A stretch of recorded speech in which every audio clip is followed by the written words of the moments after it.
Oh, I think go back to sleep then. Goodbye. Listen, you can't. No, we just started. God damn it! You've been. I didn't swear, shush. You've been. Hi, everyone. Oh God! Welcome to this totally professional game of Dungeons and Dragons 5th edition. Absolutely no swearing, I assure you. Shut your face, boy. Fuck off. Joining me today are my dear friends, Emmy and Bard, in the bean that is Ethan. A bean. Bean. That is all you shall ever be, a bean. What is a bean, though? That many You will grows find right out in the now. days to come. Okay. It's a Scottish thing, then. But no, because we're a bit short of time, do you want to get right into it? Do you want to do a recap? Or do you want to just get right into it? I could do like a quick recap, but I'm if you not gonna guys, lie, the last one had me dying. The last one I was I'll keep it brief. God. But you guys watching the stream because I want to show off that new thing. uh, I mean, if not, you could just watch it later. Hold on. I'm on your Twitch now. I'm just looking for it with the things. Is it live now? Session 10. Yeah. That's us. So we had a BRB screen. It's still that, but now we also have. We had the burb screen. We should have this thing that should show up in a few moments. Oh wow. Yeah. Let's see. Now we actually have an GM. overlay. GM name Emmy Crescent Ranger 10 and Rogue. I like Level that. 12? 11. Hold on, let me check. I need to make sure I didn't do a bad. No, you're level 11. Yeah, we should all be level 11. It's like, No, you're right. No, you're welcome right. to level 11. 12, you say? Yeah, I labeled all the things so now you can just say that who's who and you know who's talking and stuff. Yeah. Oh, that's quite well done, man. That looks awesome. I like that. I like the wood finish in that one. It's very sexy. Yes. I didn't know if the actual windows for the video and the chat are big enough. I can make them bigger if they need to be. No, I think it looks quite good, man. Cool. I And it will like always be it. like that. Alright, that was it. So, last time we. Oh, one sec. I need to find. Yeah, right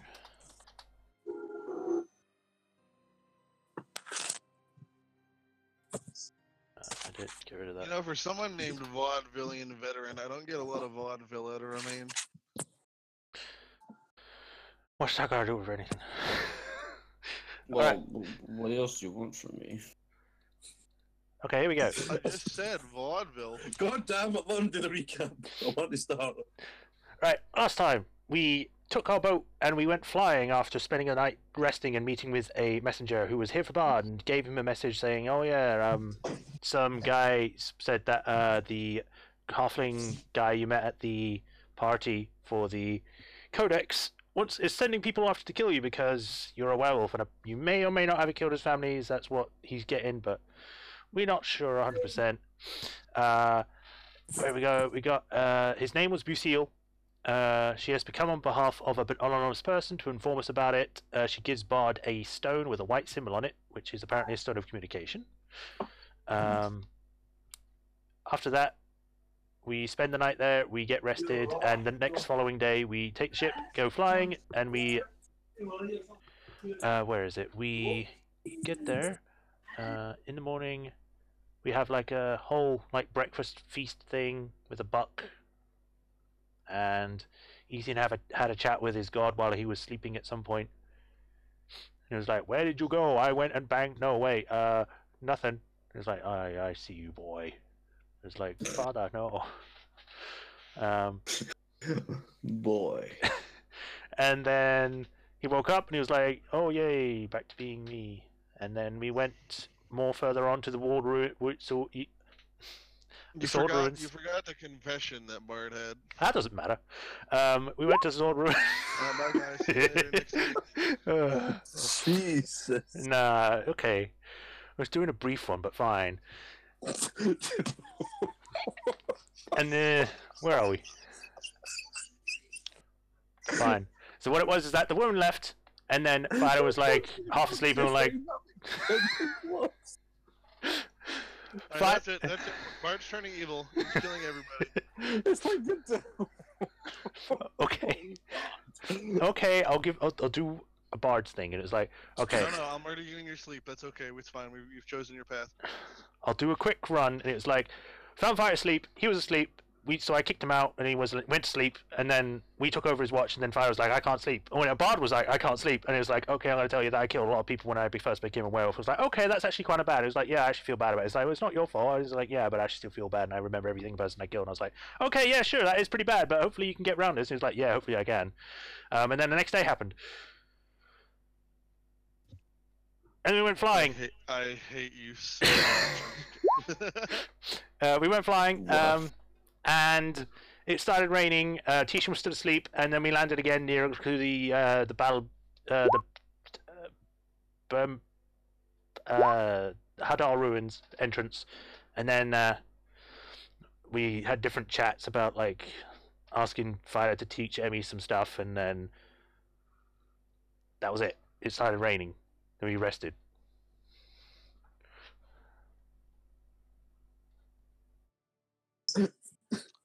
I have a new god now. Oh yeah, he has a new god now. I forgot about that. It's so bad. I was like, just someone like I will murder you. Look, I have a lot of HP.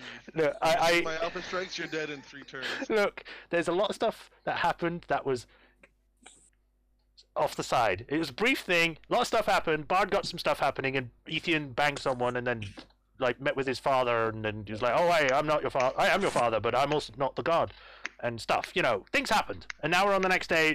Go.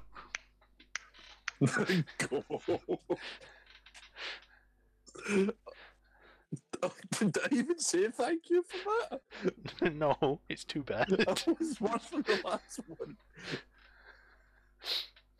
Oh my god.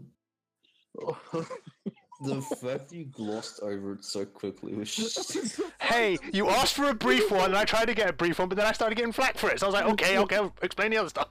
I just remember so much, and then every single thing about Barter on this like. It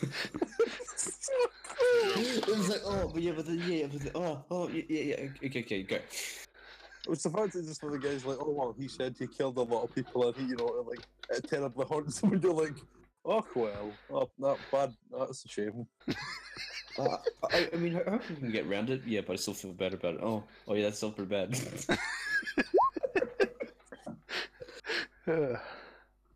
Oh, shit happens, Good man. one, shit. Good one. I want to start the game now. Yes, we can start. Just Bard looming over Emmy with the Vorpal sword. Alright, but terrible God. terrible backtracking aside. I hate No, all but of you. except the for last Garrett. the last thing that happened was Emmy asked, as far as each of the characters, Ethan got some tail, but then lied to his god about it.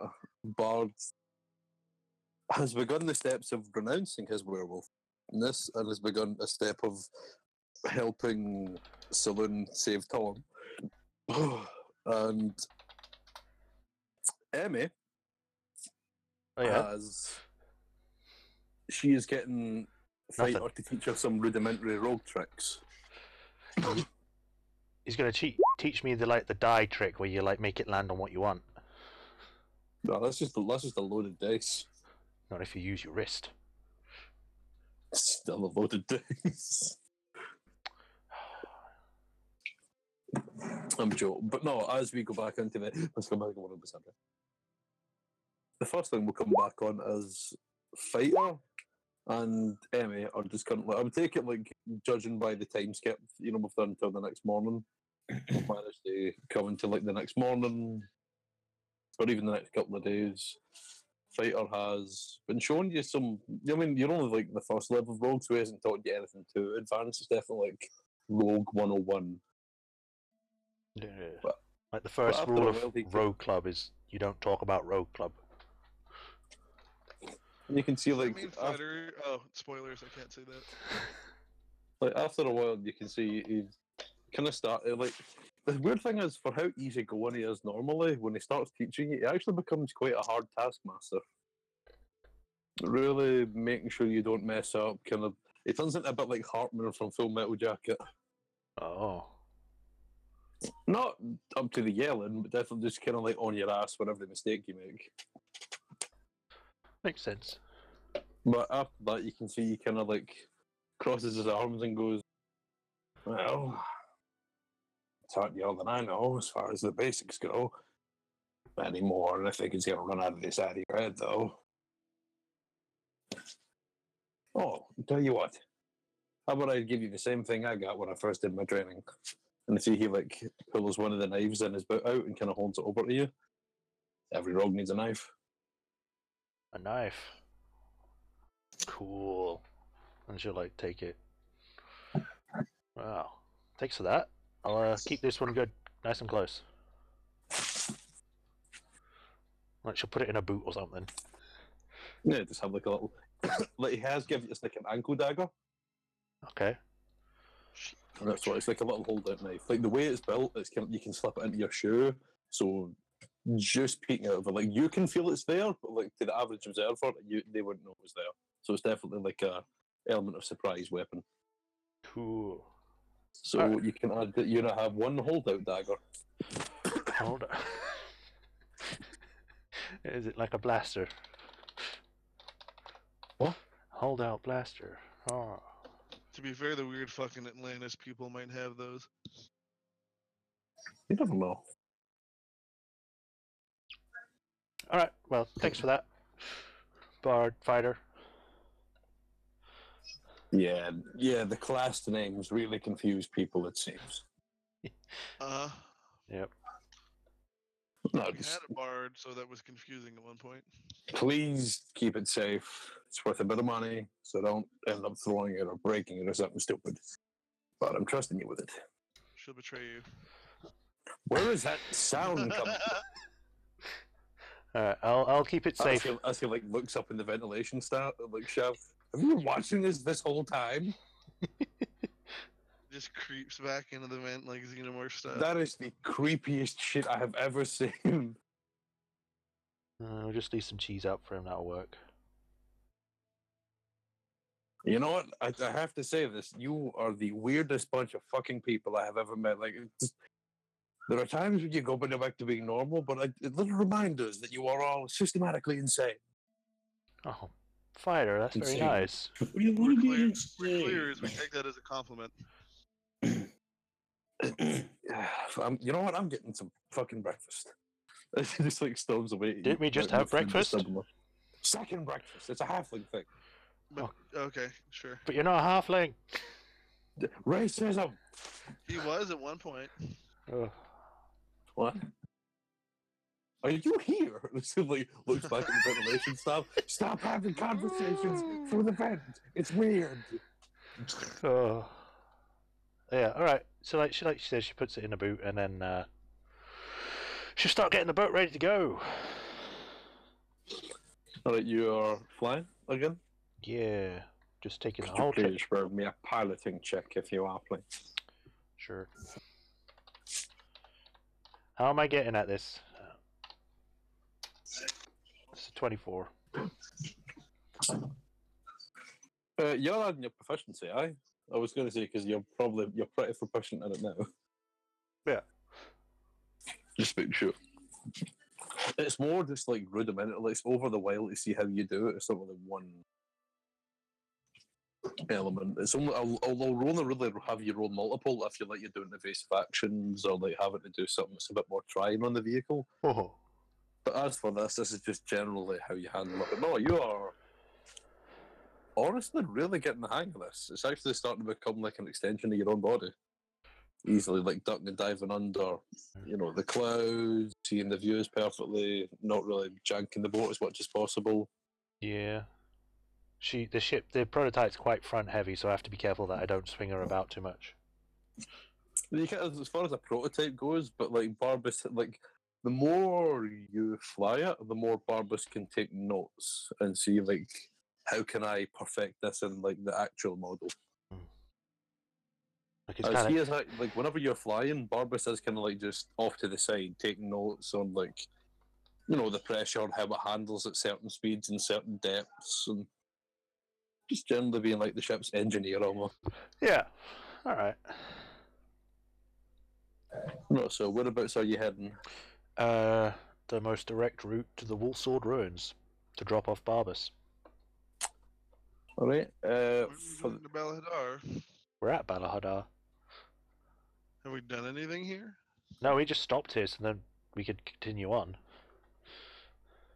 I thought we had a reason for going here. Because we had to come here. Because we can't fly at night, so we had to stop somewhere, and we decided to stop here. So we stop at the creepy ancient city. Good. I mean, it's you underground. do have friends in the ancient evil city. But no, for the sake of this, I would say, because I'm probably going to do a time skip instead of like having you guys gradually creeping along the map. Cool. It would probably take you like a couple of weeks to get there. Couple of weeks? I thought it was a couple of days. Well, like a week, I'm saying, like a good 5-6 days, about under a week. Okay. That's why when I said weeks, I was like, no, not as that long, but.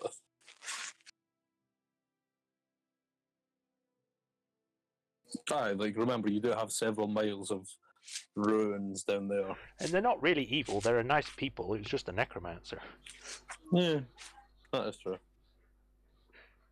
But no, I was going to ask each of you, is there anything you would like to be doing over the week as I'm taking you're kind of just going on autopilot so we can get to the Wolfsod ruins?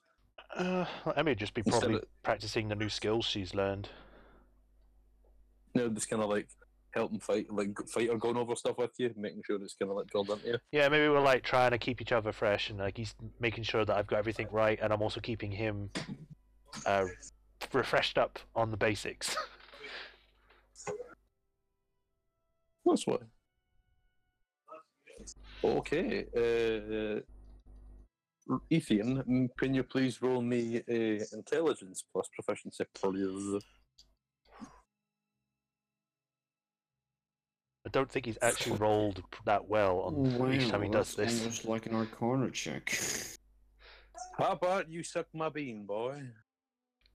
Yeah. You suck on that. 23. Not bad. How about I give you disadvantage for being a prick? Well, that's just rude. Oh, gee whiz, that was just half a nice joke. No, but it takes, because you've kind of got the first spell out of the way, so you're like, just flip it, fuck that spell, next spell, this one's going to be better. And you start kind of getting eldritch knowledge from your god and from other sources, which may or not be helping. I'm surprised. In fact, I'll have certain people who will remain anonymous to roll as well.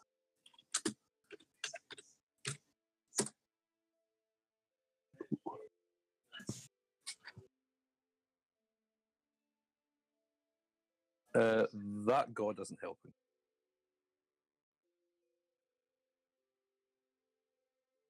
So no, you can see going over sources with both the quote-unquote other god and a certain amethyst royal who shall remain anonymous. I would say, over the sake of this, you could use... Over the week, I would say you'll be able to learn Identify.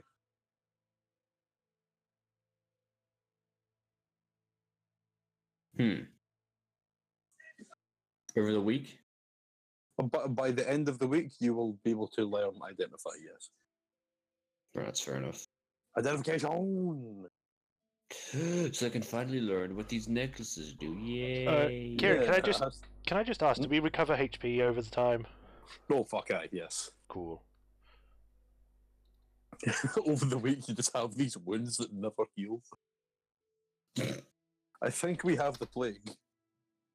not again. No, I was gonna. What is Bard doing over the week?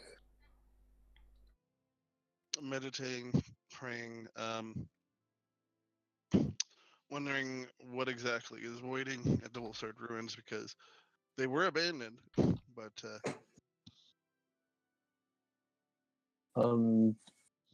For the first 6 days, I would say for the sake of that, everything goes pretty much uneventful.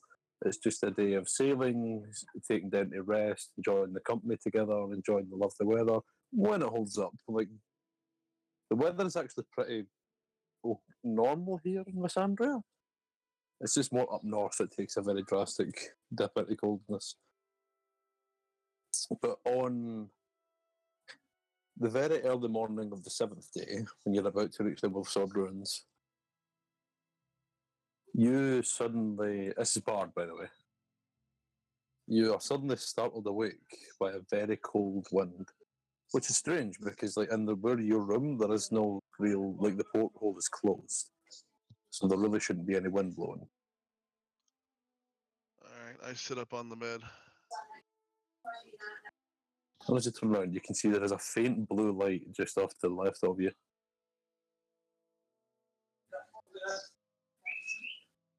I'm gonna hold up my holy symbol, the new one.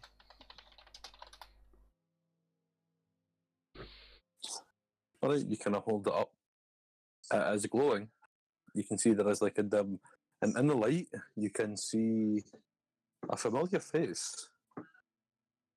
As you see a very large, you can just make out grey skin and very large tusks.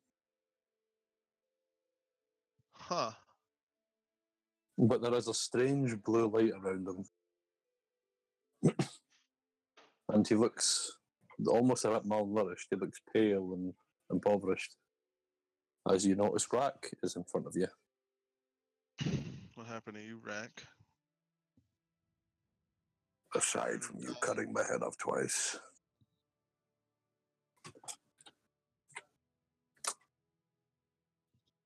I came to deliver a message.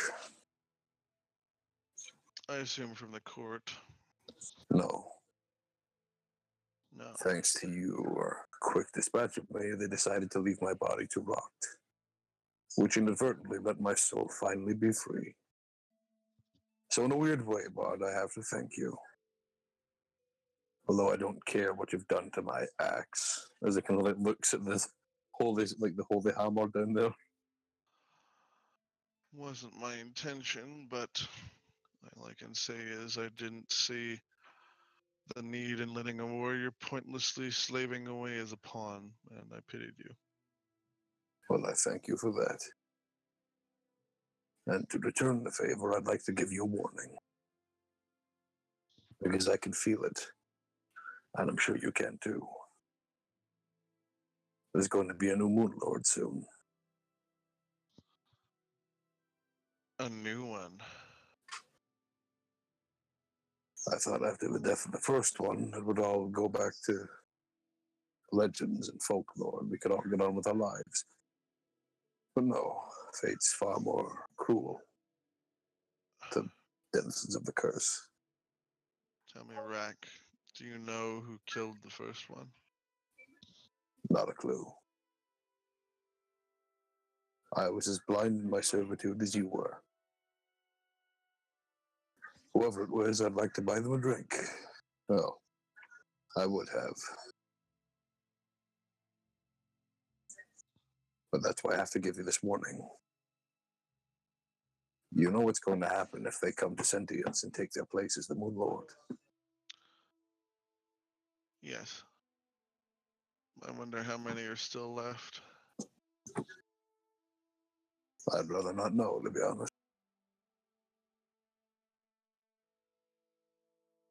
I've been trying to search for them. Being deceased has its advantages, especially when it comes to travel. And they're in Dragon's Landing. Who's in Dragon's Landing? The new Moon Lord. Well, soon to be new Moon Lord. Are they a noble or? I don't know. All I know is that the presence I've felt has suddenly emerged in Dragon's Landing. You'll feel it too, no doubt.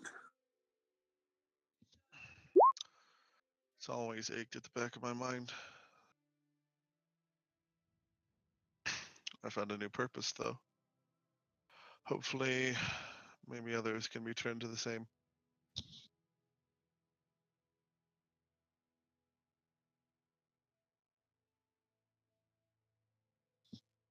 You know all too well the thrill of the hunt, I imagine, Rack. Stays with you.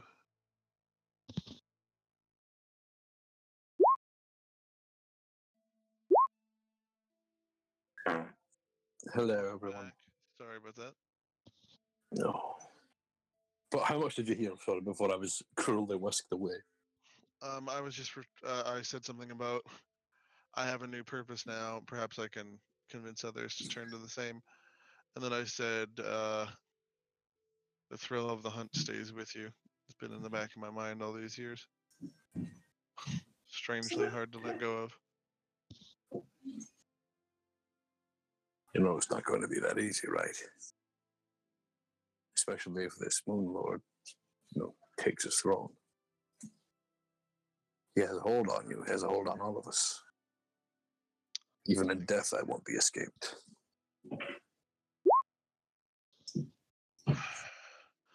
Overwhelming odds have always been my choice of martyrdom, I suppose, so it's nothing really different for me. I just hope that I can succeed in this mission before I finally die. Although I would wish that I would not. I have other things I would wish to live for. Well, don't go throwing your life away. Just make sure that if you find that thing, you kill it. Otherwise, there'll be another great anguish across this country like we've never heard. I don't think anyone else believes me. They think I'm just some crazy man with some crazy power I don't understand anymore. Well, it's not my place to tell you, is it? No, of course not. I'm just glad you could find your peace in a way. That's what I hope to try to create for you, but perhaps it was Death has brought clarity. I can say that much. But that clarity's been threatened by this new threat emerging. do you go to Grumsh? No. That path is behind me now. I seek my own destiny. Grumsh holds no more for me.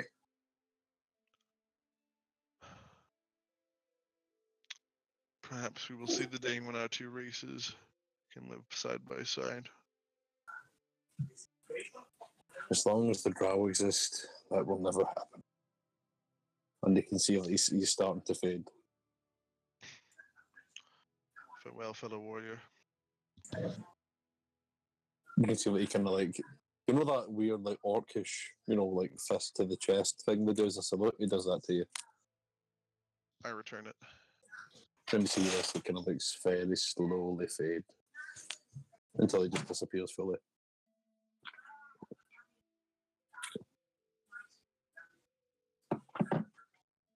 And you're left sitting in the darkness.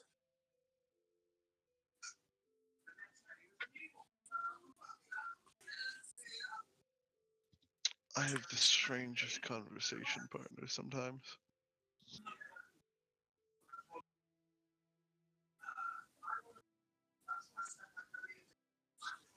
And he'll just kind of sit on the bed and think for a long while.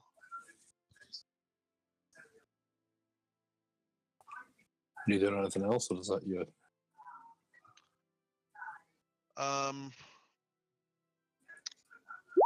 He will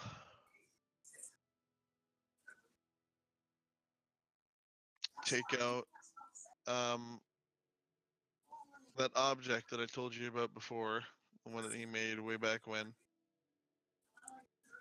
And he's about to put it in that strange bag that Mullah gave him when he stops and thinks about it. And puts everything back away. So you don't put it in now. No, thought about it. I'll take it with that. You kind of go back to sleep. So you lay back down, kind of thinking over your plan, thinking over Rack had just appeared. Slowly close your eyes. Darkness takes you.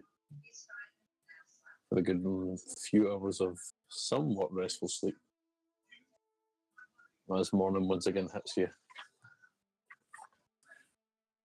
And you guys are now just peeking into the woods surrounding the Bullsword Ruins. Nice. Okay. I'll be seeing if I can get a good landing spot so then Barbers can get in there without issue. Just like you're like thrown in a rope. Go, go, go, go! Tactical drop! Incoming! No, incoming! I get like a space where it's not like just out in the open, so then he has to take his time getting somewhere. He's just okay, walk in, see you later.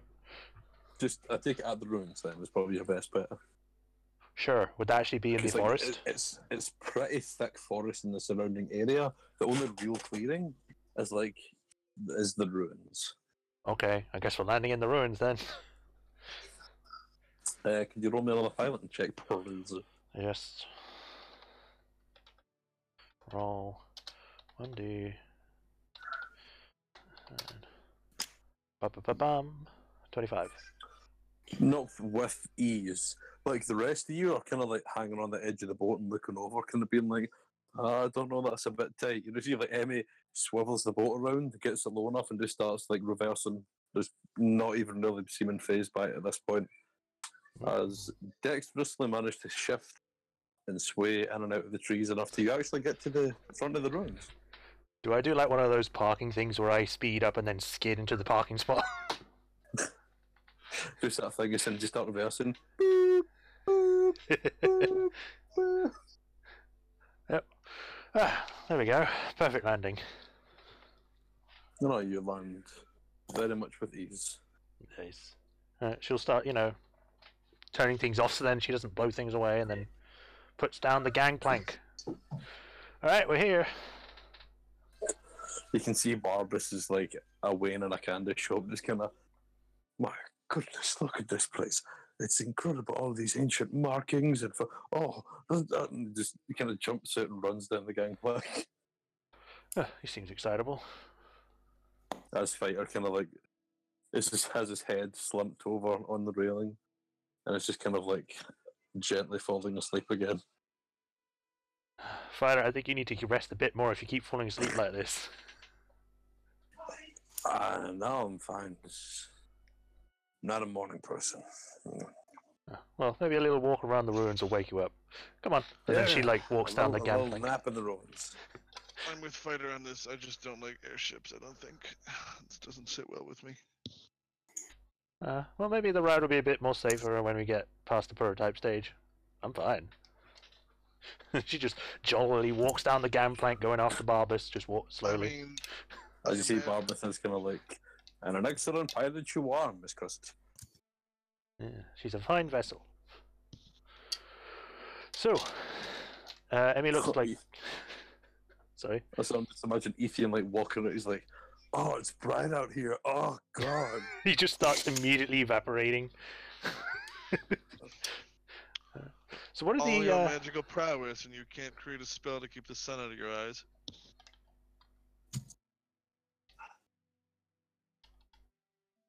Please don't cast darkness just to like get the sun out of you.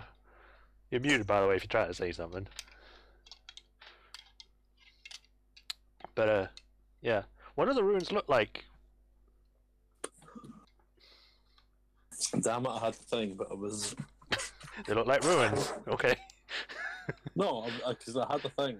I had the thing that was going to post, but like, it deleted the page. I think I might delete the page back because I was like, oh, okay.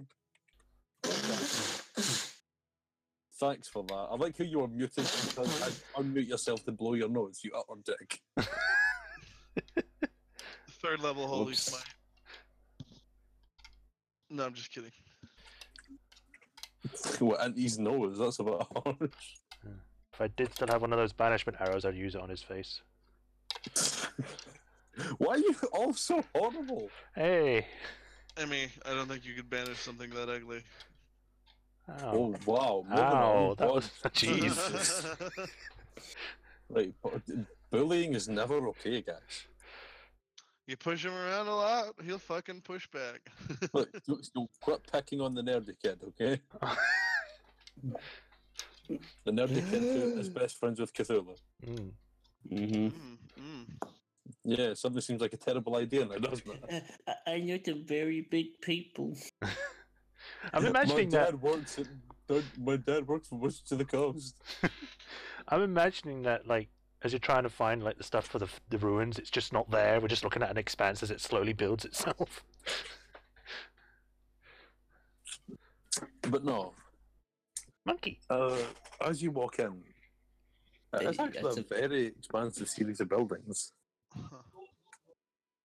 You can definitely tell this place was either some kind of monastery or like some sort of bulwark. It definitely had several purposes, but like the age of this building is withered away far too much to tell. You just know like there was painstaking effort to make sure this place stood the test of time. I'm like, you're not sure how old it is, but considering there's anything left of it at all, can attribute to how well it was built. Damn. As like some of the roof is collapsed, like some of the place there's like 4 main big, conglomerates of stone. 2 of them have the roofs blown off, and 2 of them have them like still intact.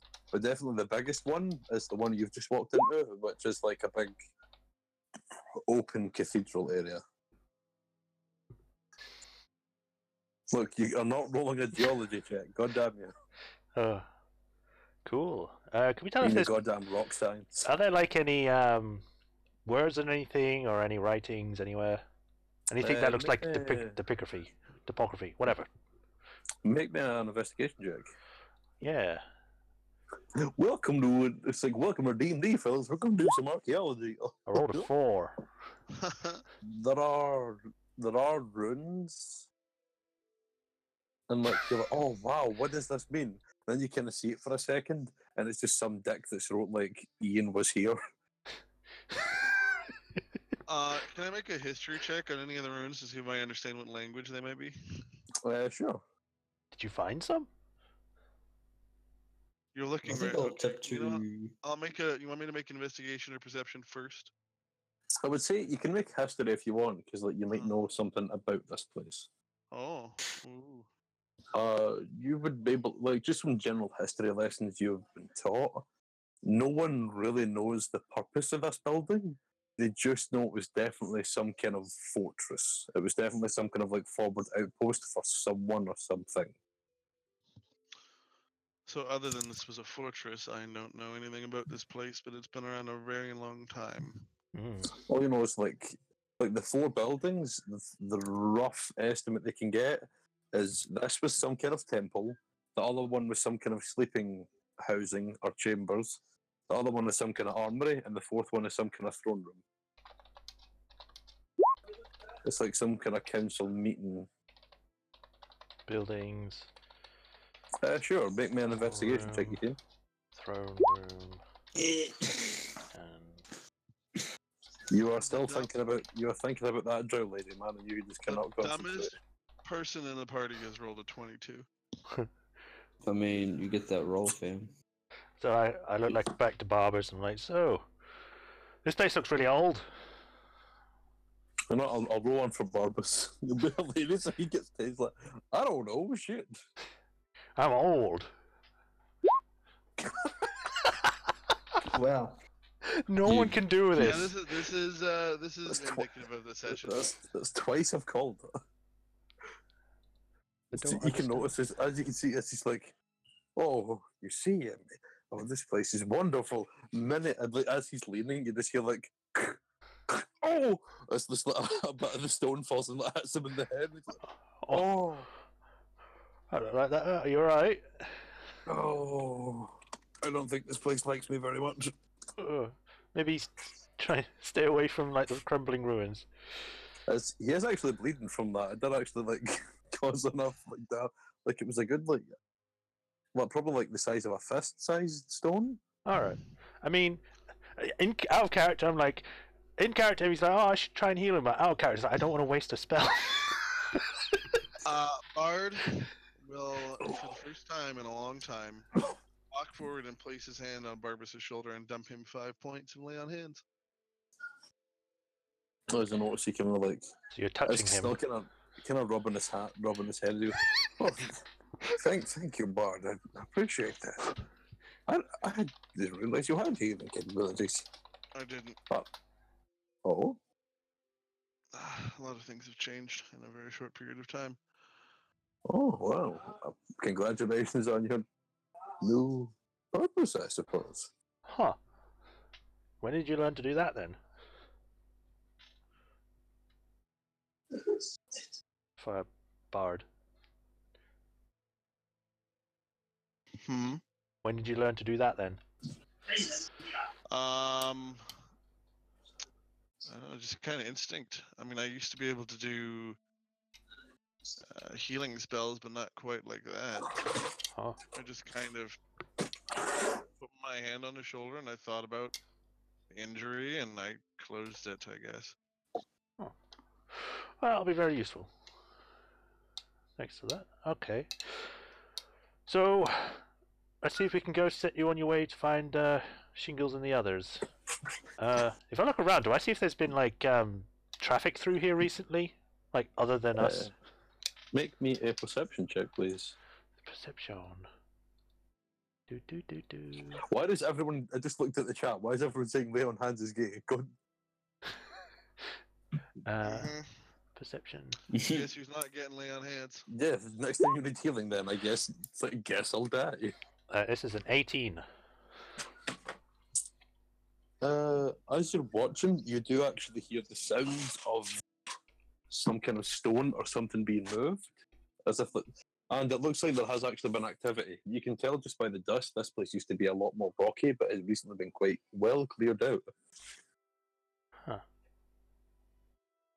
And you do actually hear sounds a bit off in the distance, like in the farthest off room, in the furthest off building. Okay. Emmy, stand still for a moment. I'm gonna cast a spell on you if that's okay. It's not gonna hurt, is it? No. Okay. Maybe. Oh, okay. Now you got me worried. Yes. No. But she does like stand still. She's like. He puts his hand on your shoulder, and there's a little glow of celestial light, and he casts guidance on you. What does that So do? for up to a minute, once before the spell ends, so within a minute, you can roll a d4 and add the number to any one ability check of your choice. You can roll the die before or after making the ability check. So I add +4. A d4. Oh, roll a d4. Roll d4 and add to a check. Alright, cool. Thank you. Alright, I'll see if I can find out where this noise is coming from and I can lead the group there. I'll also be keeping an eye out for the sword and the stone I heard about. No, I take it are you guys following Emmy, or are you just going off and doing your own thing? Split up in creepy ancient ruins. I think we learned not to do that, so I'm gonna follow Emmy. I would tell the others, like, I think they're this way. I think they're somewhere around here, fellas. Yeah. Yeah, like I said, if I see the sword and the stone thing as well, I'll be keeping an eye out for that. Unless that's the same direction. As you're kind of like following around, you do see like some skeletal figures, and they seem to like be in a line actually. And you see them like kind of in a single file line, and they seem to be going inside the building, but they haven't noticed you yet though. Which building? And see, out of the 4 buildings, like the folk is like there's. Well, I'll see if I can even draw it, because I'm just going to get a map, but I didn't have enough time. Sorry. That's alright. Like you guys are in the main Like the way the ruins are, like this is like the temple. Mhm. And off to that side, there is like some kind of sleeping quarters. And then there's some kind of armory down here. And then up from that, the biggest one, is there's some kind of meeting room up here. But you guys are in here right now, and you guys have just like walked out this way. And just out of the corner of your eye, like here, you've noticed people entering this building. Okay. Do I not recognize any of the skeletons that we see, or if they're like scary, evil skeletons? You do notice one skeleton that has quite a large plethora of chains on him, and a large series of rags that make up like a very large, thick wool robe. Chains. And you do notice a shingle. Oh. Okay. I guess I'll like speak up then.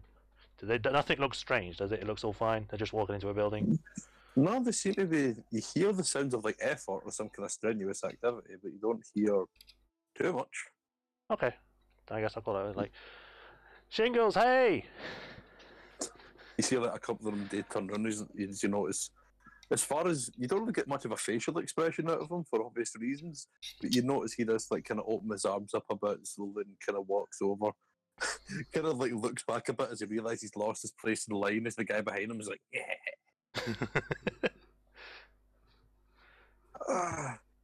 My friends, how good it is to see you again. As like, it kind of like goes to give you a hug, like old man style. I give the bones some hugs, sure. There's like a weird like creaking sound as he hugs you. It's like clicky clacky, rubs against skin and stuff. I mean, bone against skin kind of thing. I did not expect to see you again so soon. What has brought you by this way?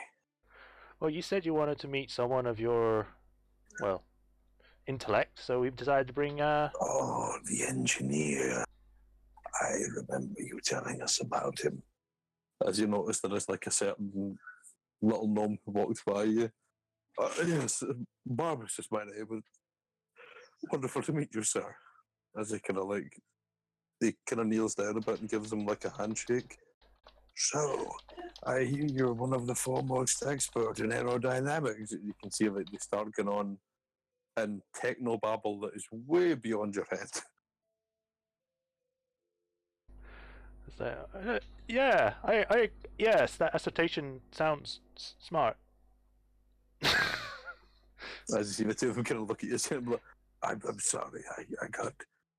You have to understand, it's been a long time since I've been able to have these kind of conversations with a fellow intellectual. Oh, no. And then you just hear like in the background, hey, fuck you, Shingle. Well, we decided to drop him off as we're passing by. Do you know if you're about to keep him here for a few days? You know, if you want to hang out and chat with him about stuff? We have provisions. He could certainly share some of our supplies. But I must say, how did you get here so quickly? Well, we flew here, exactly. On You are an airship. Yep, it's a prototype. Barbus could probably explain more about it. Please, may I see it? Sure. Right As this you way, I notice, guess. Barbara's just kind of looking up him. And as soon as, like, he kind of walks with him, like, eagerly. And as far as, like, his old bones kind of seem to creak and he has trouble walking, he is actually faster than either of you, as he seems like a kid again as soon as he hears about this. And as he kind of stares at it, he kind of looks over and is like, well, I know what you see about it being a prototype, but oh, it's beautiful. Oh, the potential here is limitless. Oh, yes. Even just seeing it, I'm beginning to have wonderful ideas. Please, if it would please you, Mr. Barbus and I could easily start work on improvements and new designs, specifications, and schematics. As you notice, the two of them look equally as excited now as the Levi's are like, nerd trip. Maybe. How long would it take for upgrades and things you got in mind? Well, we have to design some of them first. But the next time you're ever passing by here, we could certainly show you some of the work we've designed for the prototype. Sure. We were passing by, so I guess on the way back we have to pick him up anyway. As you notice this, you notice like there is one of the skeletons kind of walk by, kind of like shaking. Ah, fucking thing's rigged. No one's gonna get that damn sword out of there. Ears perk up. He's like, sword. I assume you managed to find the sword in this ruins then, Shingle. Oh, it's become something of a pastime of ours. It's in there, in that meeting room, wedged into the table. I don't know how the hell it got in there, but none of my people, or even I, have been able to budge it. We tried smashing the stone around it, but it is impregnable.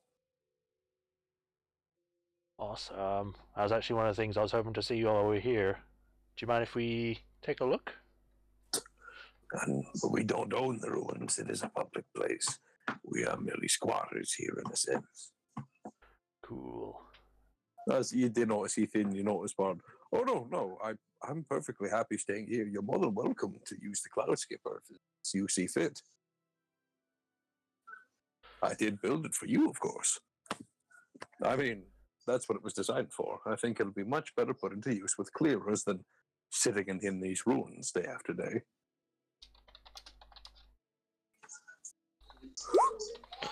Alright, well, cool. I guess we'll go see this sword then. We actually know someone who actually knows the person who put that thing in there. You do. Yeah. As you know, Tishan has kind of like stepped out of the ship at this point. Ah, And it's kind of just looking around. there he is. It's very much keeping to himself, though. Because he finally woke up from his nap. He's been asleep for like a whole week. Yeah, he was asleep for that entire time. Jesus. He's a dragon, so... Old dragons, man, when they get to a certain age, they sleep for long periods of time. A week's like a blink there. Yeah, especially to a Durgan. Well, no, you see him kind of like... He looks over at the temple, with a long line of people, looks at Emmy and at others, it's like... Are we done here? Or is there more that you need us to do? What was that? Sorry, I heard a lot of barking, and that was about it. Shut up, dog. I'm talking. Yeah. I'm asking if there's anything else we need to do now that we've dropped off the no. Well, we're going to go check out the sword. Be my guest then. Alright. We won't be too long. What about the rest of you? Are you coming to see my master's sword?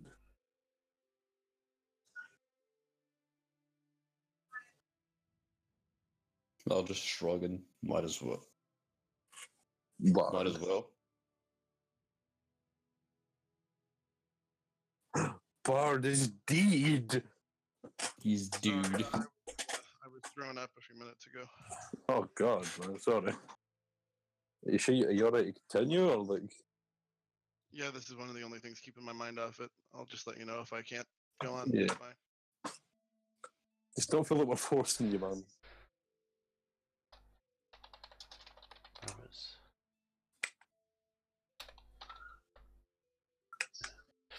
Yeah, Tishan asked if you were going to come as well to see the sword.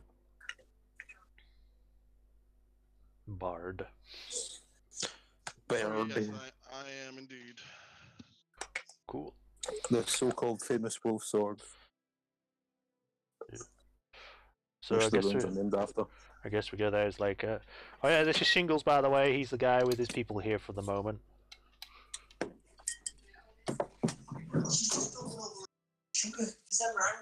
So just grab it a bit. Shingles, Tishan, Shingles.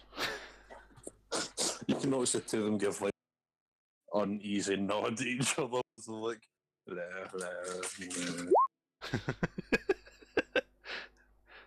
clearly, like neither of them are really people persons. So That's probably the most we can get out of them. All right. yeah, like Especially Tishan, like the fact he's kind of said hello at all is like big people skills improvement for him. Meet with Barbas. Alright, I guess we'll go look at this sword then.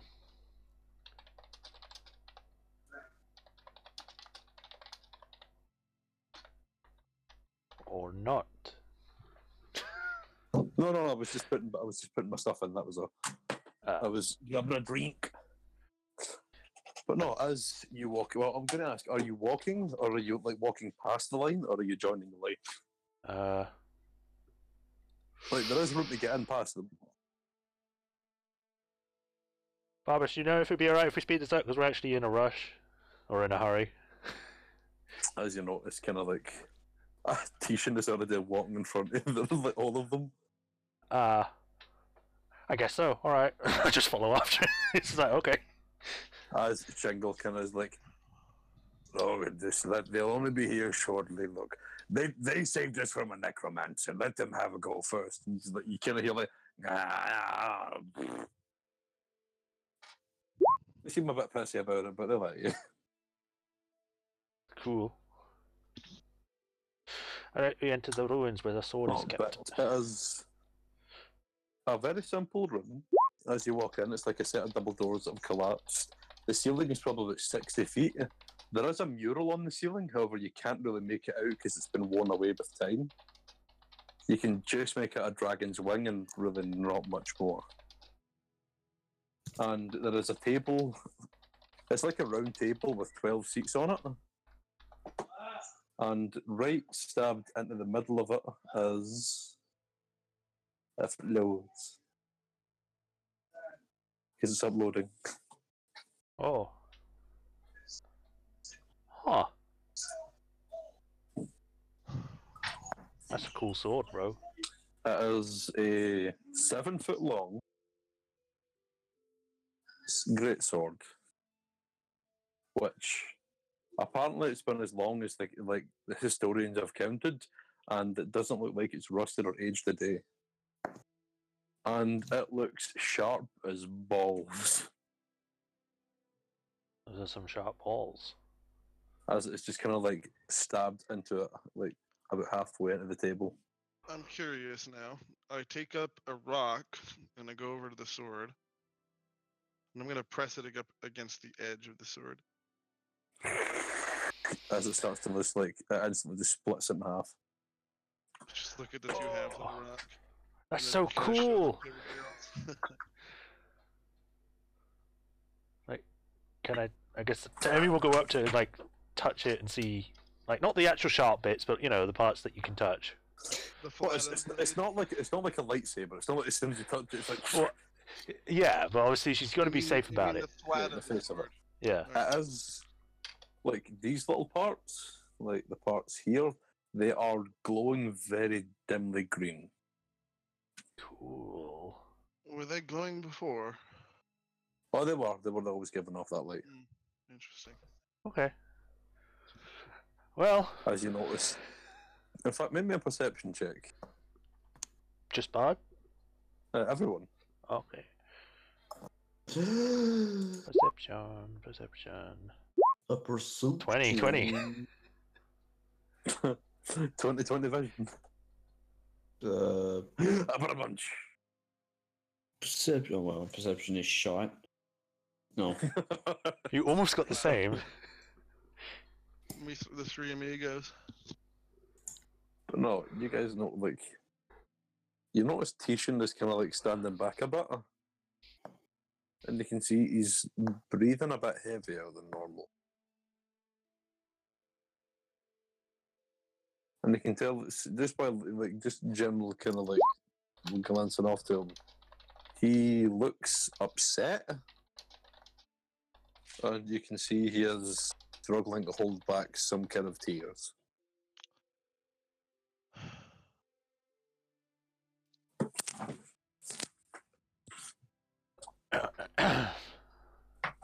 Well, let's Like before you guys came in, he had his hand on the side of the sword, not trying to grab it, just grabbing like the face of it. But he did like go back because he thought you guys were gonna as he saw the people trying to grab it and just failing miserably. Tishan, if you want, you can stay outside. We won't be long. You can see he's kind of off on his own world right now. All right. Well, who wants to give it a shot first? So, I'm guessing with my magic vision, Kieran, this sword's magical. Magic's fuck.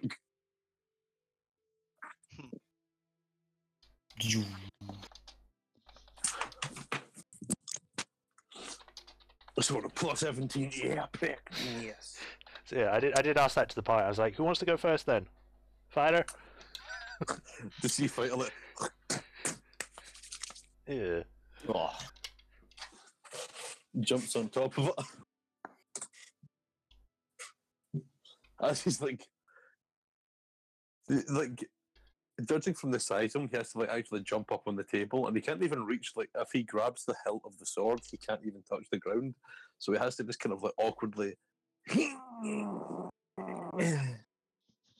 there's just no budge whatsoever. I Damn. put my hands under his feet.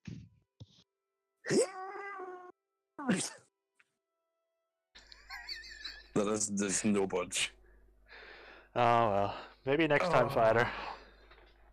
Damn it, I thought I was the hero of destiny or whatever. Nah. Alright. Bar, do you want to go? I'm gonna wait. Ethan, do you want to try? I mean, I know you don't use swords, but you never know. Maybe you'll get like some magic thing. I could turn into another staff. He's gonna have so many staffs at this no, point. such a thing does not interest me. Swords are gay. Even though it's highly magical and probably really powerful, it's a sword. All right. I guess I'll go next then. Like, she stands up to the pedestal and like she stretches her fingers. You know, that whole thing where she put interlocks them and stretches. Okay, here we go. And like she uses both her hands to hold the grip, and then and tries to lift it.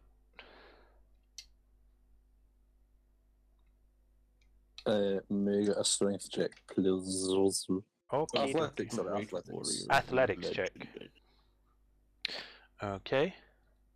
As you do notice, like just behind you, there is a small boy wearing a green tunic and a weird green hat, kind of waiting to stun. And I will do that. I'll use that that guidance as well if I can. Yeah, sure. 4. Wow. Nice. So as you're grabbing onto it, you see that you'll use all of your might, and there's for a second you're like, I can feel it moving. And then you just realise it's probably just your imagination. Oh, my hands are slipping on it. So like you just, it is like not even a centimetre of movement. This thing is very stuck in. Thanks for the challenge, buddy. And like she pats the sword. It's like, all right, I think that's me done. Oh, my arms. The sword waves you goodbye. Bye. Next. Next challenger. Dun, dun, dun, dun, dun, dun, dun, dun, dun, dun. If anyone else wants to give it a go. Bard will step forward and kneel down, and he's gonna whisper something in Draconic. Hold on a moment. When did you learn Draconic? I've been on Draconic for a long time. Actually, wait. Now let me check. Make sure I'm not just Because out of my brain right now. we No, spoke it's to fine. dragons before and you Right. didn't have it. No, Celestial. Celestial. Sorry. I will speak German, but then I realise I don't know German, so I'll speak Italian. 9. Hold on a moment. Intermittenschaften graben.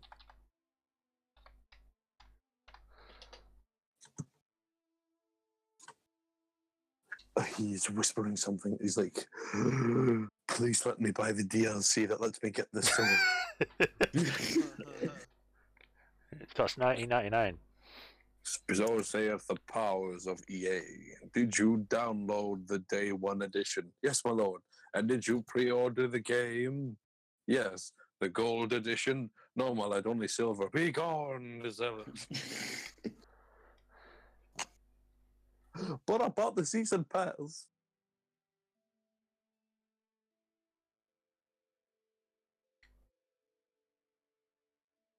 How about you buy one of the loot boxes? You have a 1.0% chance of getting the sword. And Bard is just gonna softly put his hand on the sword and try to like just not like with any effort, just pull it out. Roll me an athletic check, please. Okay.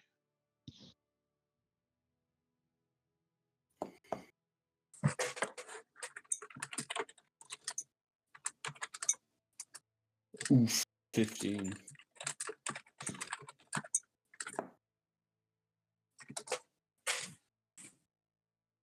If any, a second sword.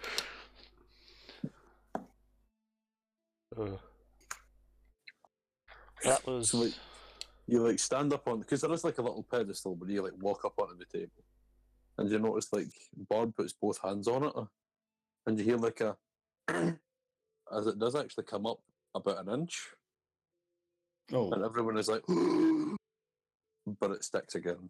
I'm gonna pull again. Still softly. 23.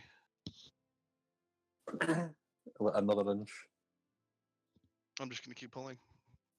So you're just gonna keep doing rolls until it comes out? Touch my chest and cast guidance on myself. Roll until you win, bro.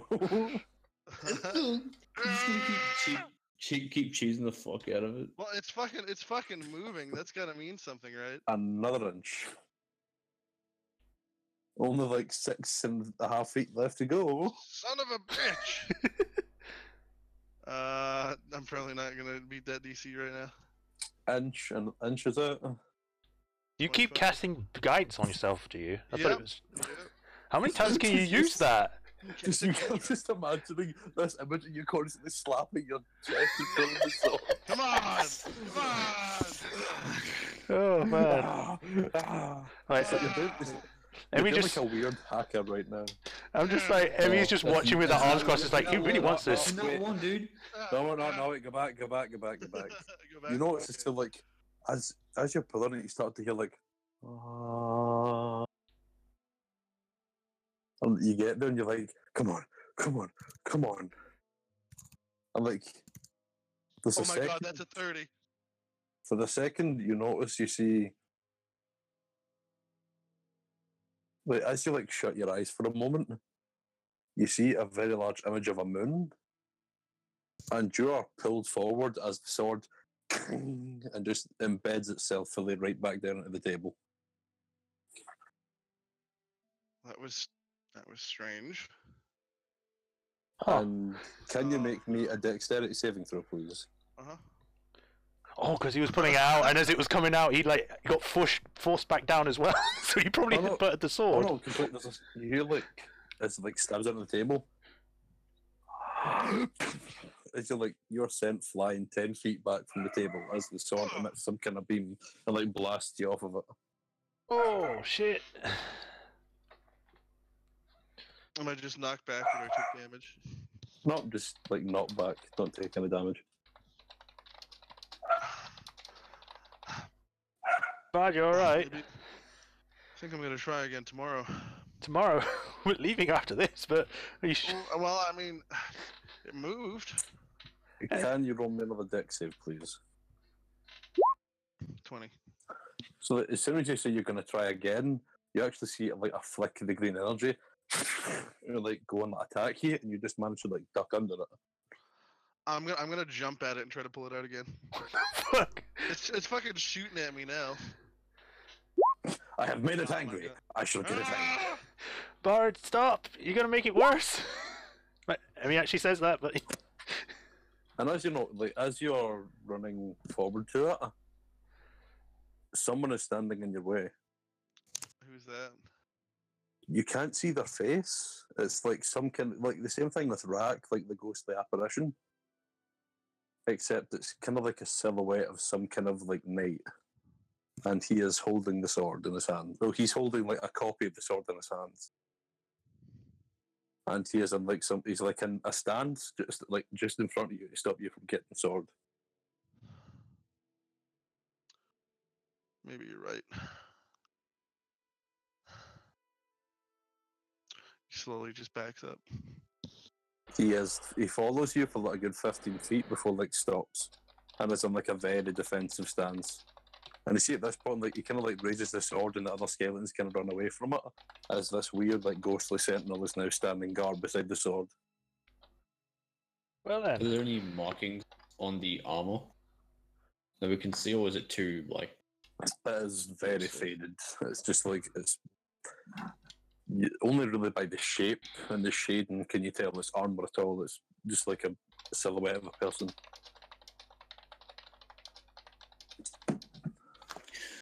It's a spooky ghost. I guess like because Emmy was like in front of the sword as the whole thing was going on, not really close, but close enough to see all this happen. It's like she just starts to walk by. It's like, sorry about that, Mr. Knight. He can get a bit, headstrong in his decisions. And as you notice, like the ghost walks back to one of the chairs and takes a seat at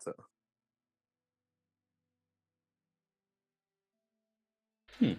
Okay. And it's just kind of there waiting. Sorry, Mr. Sword. She actually says that to the sword.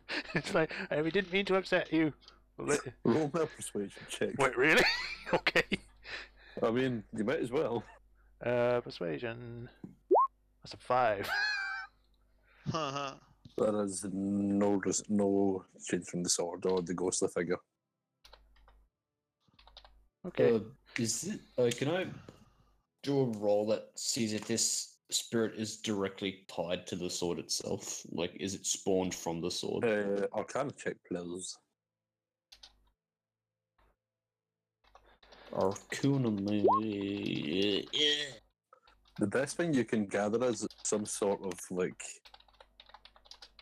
It's like a shell of a memory almost. It's like using the memory of someone or something to make like some kind of defender. It's an aspect of something.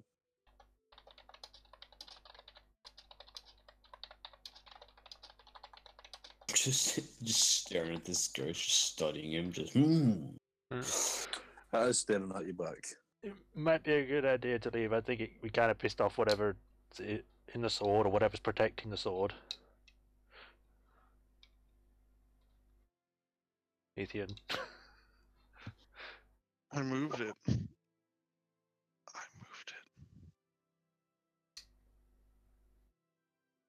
Yes, you moved it.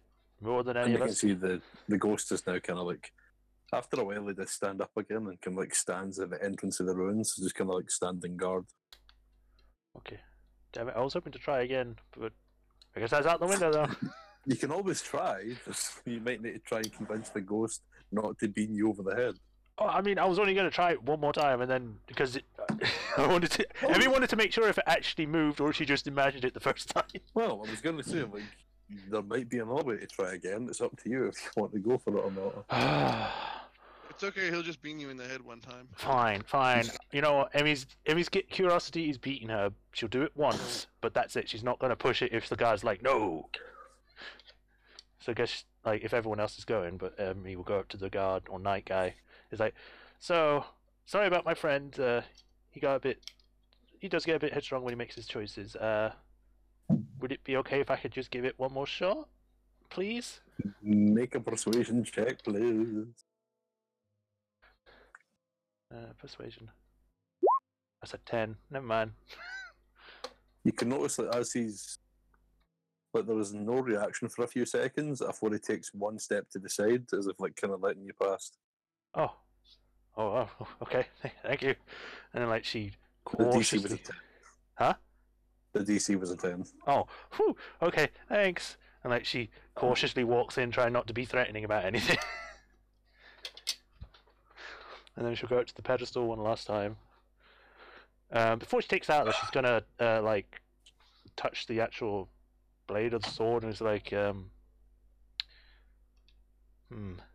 if your master was originally a dragon rider, maybe.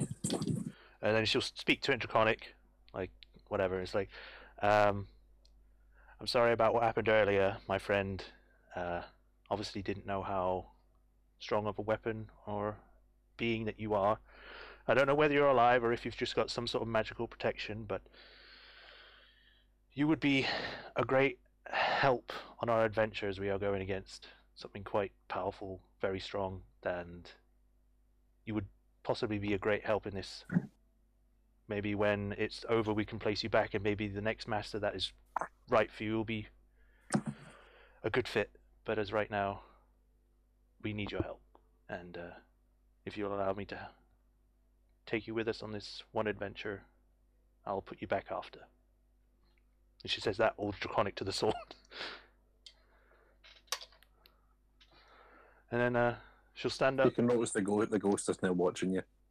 Not threateningly, it's just kind of like mild curiosity. Okay. Emmy's just trying to be as calm as possible. And just like... And for the sake of this, the Sims Bard, can you roll me 3 athletics checks, please? Me? Okay. Yes. Alright.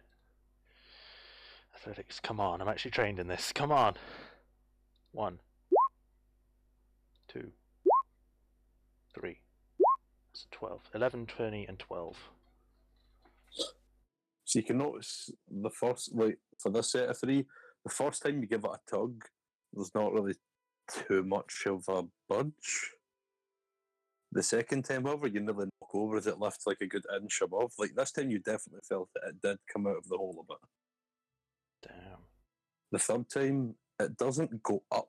It doesn't, like, go anymore, but it doesn't, like, go in anymore either. I look back at like the knight and see if he's gives like any indication of if I am allowed to keep going or if I should stop. He gestures his hand kind of outward, as if like, you go as long as you want to keep going. Like, it's not up to him, it's up to the sword. Okay. And if you want, can you roll me another 3, please? I don't know if I should keep doing, because I saw how Bard you got reacted when Bard did it, but I'll give it a shot. 1, 2, 3, 14, 19, 15. So again, the first time, not so much. The second and third times, however, you are actually starting to very gradually edge this sword out of its hole. Okay.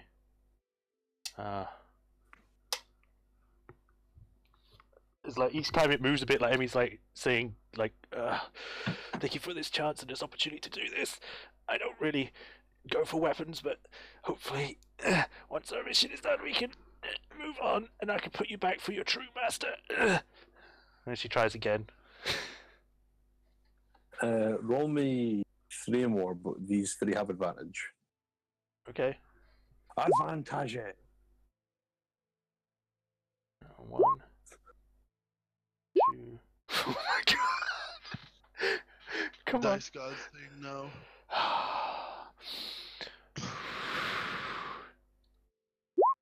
Oh my god. Yes, finally.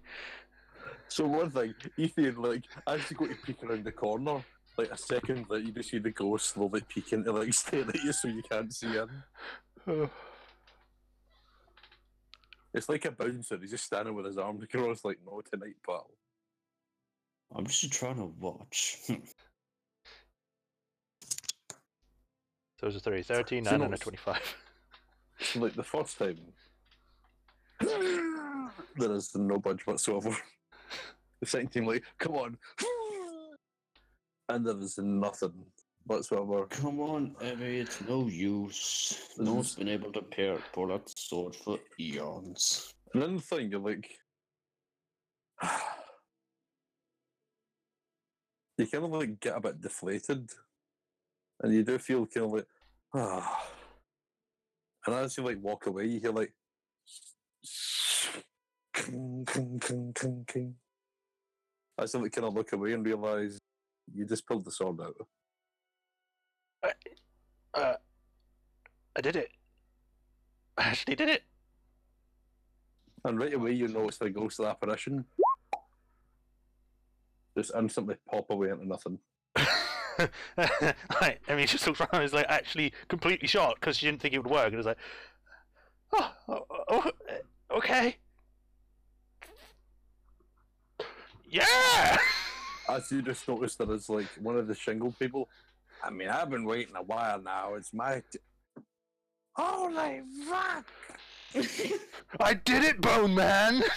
Guys, come here, she pulled the fucking soda! There's people that are now running and just staring at you in complete confusion. Hi, yeah, I pulled it out. Well, yeah. How heavy is the sword? Like, you like pulled it out and you're like, yay, like dragging it. I mean, you can drag it, but you haven't really tried like lifting it yet. Okay, she'll try and... She thinks it's going to be heavy, so she's going to be using both hands. What is your strength? My strength is 12, so +1. you're no bitch on this. Wait, so I managed to pull it out, but I can't even swing it? No, like, you got it out of the hole, but like, you have to use quite a bit of swinging momentum just to even get it off of the ground. It is heavy. So it's like, just as an example, it's like when Guts was first trying to use a sword as a kid, and he's just flaying all over. Like, you swing it, and then you realise it's quite dangerous to swing a 7-foot sword around when you can't really control its weight. It's like when you don't meet the strength requirements for a weapon in Dark Souls. Well, you're kind of like floundering around with it, and it's... I'm like, God, I feel like I'm going to get hurt holding this thing. I don't know if I can even use this. I wonder why you were the one for it to respond to. She rests it on the floor so she doesn't have to use a whole strength like holding it. She's still holding it, but she's not like throwing it on the floor. It just sinks into the ground. Oh, not again. Oh. I don't know. I guess the little pep talk I did with it helped. I don't even know if I can use this. Tisha. You notice that Tishan has a face, like you can just tell he is hiding utter astonishment on his face. But one thing you notice, he like goes over to grab the sword, and he can't even lift it off of the ground. Oh. Like it's like Thor's hammer type shit. It just does not move at all. Oh. So I can barely lift it, but no one else can lift it. Good job, No man. one else has tried. Only you've tried. Now that you've got it out.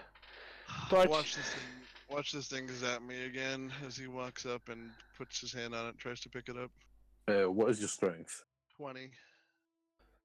You can lift it, but this is by far the heaviest fucking sword you've ever picked up in your life. The first thing you notice is like, how the hell did anyone swing this? with great difficulty. Like, it is absolutely massive. So like, you can lift it up, but you can pick it up. Swinging it effectively is another thing. That this thing is, oh Jesus! Wait, so is he having the same amount of difficulty that I was having, or is he having less? No, like you can lift the hilt off of the ground, but you can't lift the tip up. Like, as long as one part's touching the ground, you can lift it up. Bard can lift both parts of it up, but like he can lift it up to like midriff height. Like, if he lifts it up, it will stagger him off balance. Okay, but Tishan couldn't lift it up at all. It seemed like it actively did not let Tishan pick it up. Huh. Like, you've seen the weight of the sword he's carrying. Like, the sword he's carrying looks about the same in weight as this one. It's not letting him pick it up. Huh. Okay. Well, I guess I don't know if it's alive or anything. Like Tishan, like I call myself Tishan. Emmy like takes it back from Bard. It's like, if he'll let him. Her. This bard just steals it. He's like, it's mine now. You're probably going to need more than one, like, effectively carry that sword. I'm gonna around. need what? Sorry. Like, carrying it around, you need to, like, Bard can carry it, but, like, it takes a very physical toll on him. You need to drag the sword along the ground to move it. Is there a scabbard for the sword, Kieran? You haven't found one if there is. Oh, guess I'll ask the others then. Oh wait, would I even know? I probably would because I'd be carrying. I'll be trying to carry it. Is like, excuse me, Miss Balahadar residents. Do you know if there was a scabbard around found for this thing? Not that I mean, it's kind of hard to have a scabbard when it's in stone. True. Okay. I guess we'll just carry it then. Like she starts talking to the sword again. It's like, I don't know if you let me take you out, but thank you very much. I don't know if I'll be able to use you, but I'm sure you'll be very helpful. And like I said, One thing you notice is the green light that was glowing isn't there anymore. It's not. Nope. What does that mean? Ethan, the thing's not glowing anymore. I don't know if I killed it.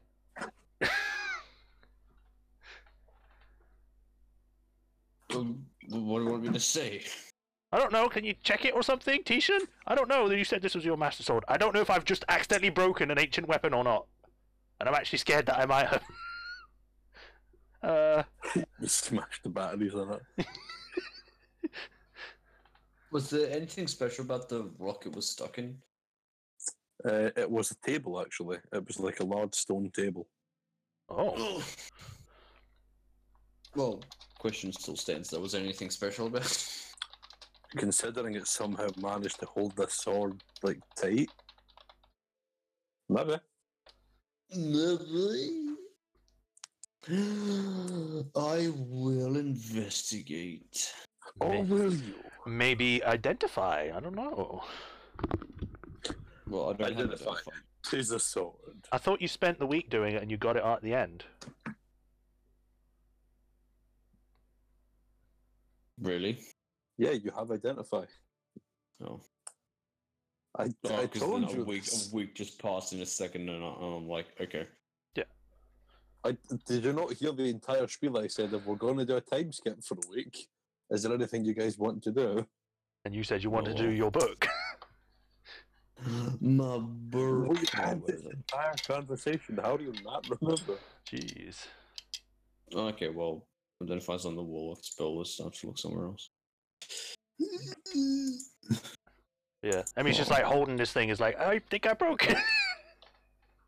Tisha, do you know? He is actually looking around the ruins. Around the room or runes? Ruins. Oh, he's actually just gone. No, he's in this room. He's just Oh. looking around this room. Okay, I still Trying to asked find that. anything that importance. As you notice, I'm gone. I'm gonna have to stay here for a while. How long's a while? Well, this room might be able to tell me where the other weapons are. Other weapons? There's more of these? Other weapons. Should be 4. I kind of can't even use this. It's really heavy. Well, I'm guessing that's why.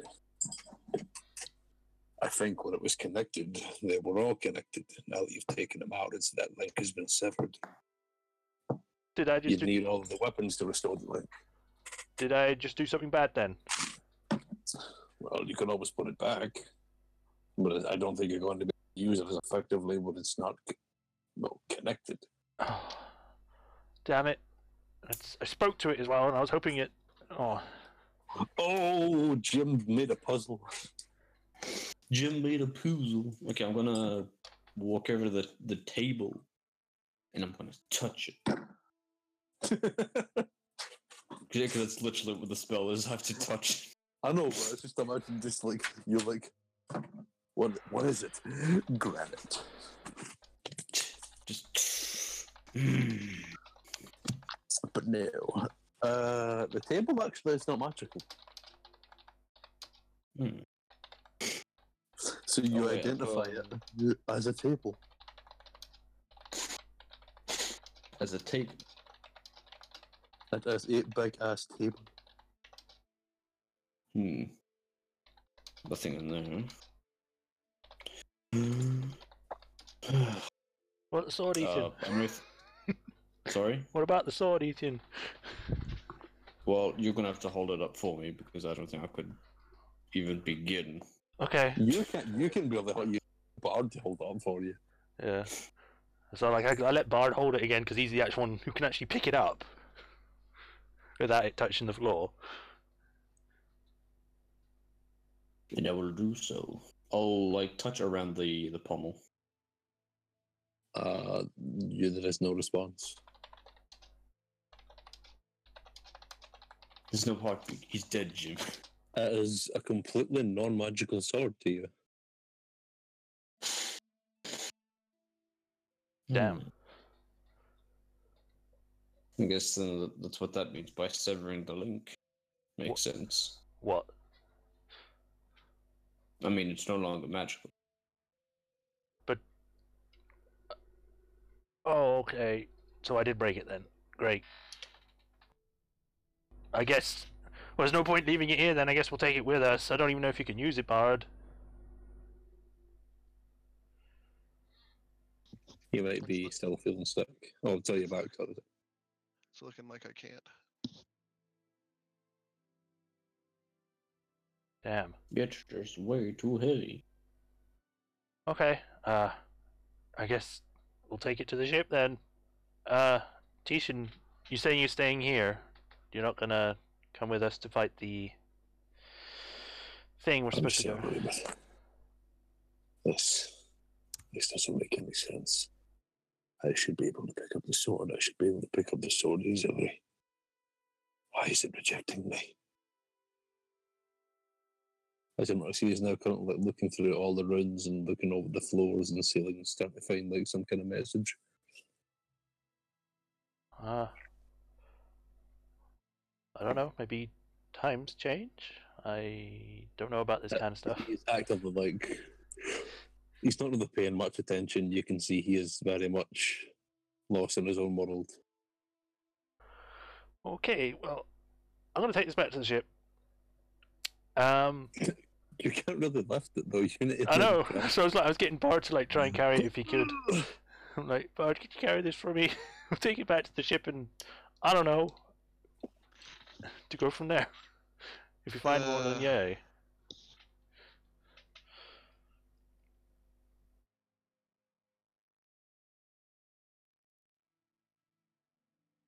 All right. And I guess after that, we start taking it back to the ship. Yeah. Alright, so who's carrying the fucking thing? I think that would have to be Me. Bard, yeah. Can you roll me an athletics check, please?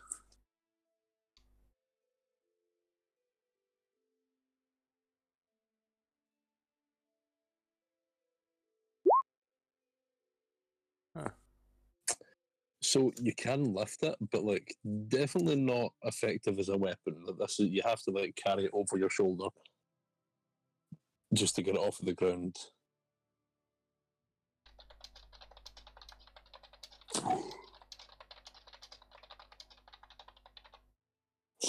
God damn, this thing is heavy. God damn. Jim, you're rustling my jimmies. What does it mean, Jim? What does it mean? Oh, I got to manage to pull the sword out. It's so heavy I can't use it and the magic's gone. Whatever could it mean? I mean, I don't know what else you were expecting. I don't know. I was expecting it to talk to something. It's like, no, I shall not go with you, or you kill me, or something. I didn't actually think it would work. But there's a puzzle, you see. It's a gym puzzle. I'm no good at puzzles. TC7 says we severed the link, but we might find the other weapons to reconnect them. Alright. I guess we'll have to look for the rest of these when we have to deal with you-know-who. Yes, we take it back to the ship and then we'll put. I guess we'll put it in like on a table, like on a clothed table so then it doesn't break I it. just have like stabs at the table and you can't get it again. You're like, God damn. Well, at least it comes with us this time. Or like it's like cuts a hole right through the ship or through the hull and just falls out in the ground. Yeah. Just cuts right into the center of the world. Damn. Yeah, we put it on a table on the ship. Like to the other people, was like, "Thank you, sorry, I took the sword." Well, there goes that pastime. Oh, yeah. What time is it now? Is it like too late or? No, it's probably actually still like it's like late morning for you guys. Actually, it's probably like 10:30. All right, because we were actually just supposed to drop off Barbers, check out the sword, and then just leave. But now that Tishan's staying, I don't know. Because his jimmies have been officially rustled. Well, I can't detect any sort of link from this sword, can I, Kieran? Nope. You can detect no magic from this thing whatsoever. Boy. And there wasn't anything else in the ruins that we could see that was any of importance. Nothing that you could really see, no. Anything at all? No obelisk, no monument, no. It was just the mural on the ceiling that we couldn't even get anything out of. It's almost like you're supposed to come back here on a later date or something. I mean, that's like, if you can't do anything yet, just come back later. All like Indians are like, well, we can do it this time. Let's never come back here again. I mean, there was that one message earlier. It was just like, if you manage to actually get the sword out and actually get the sword out.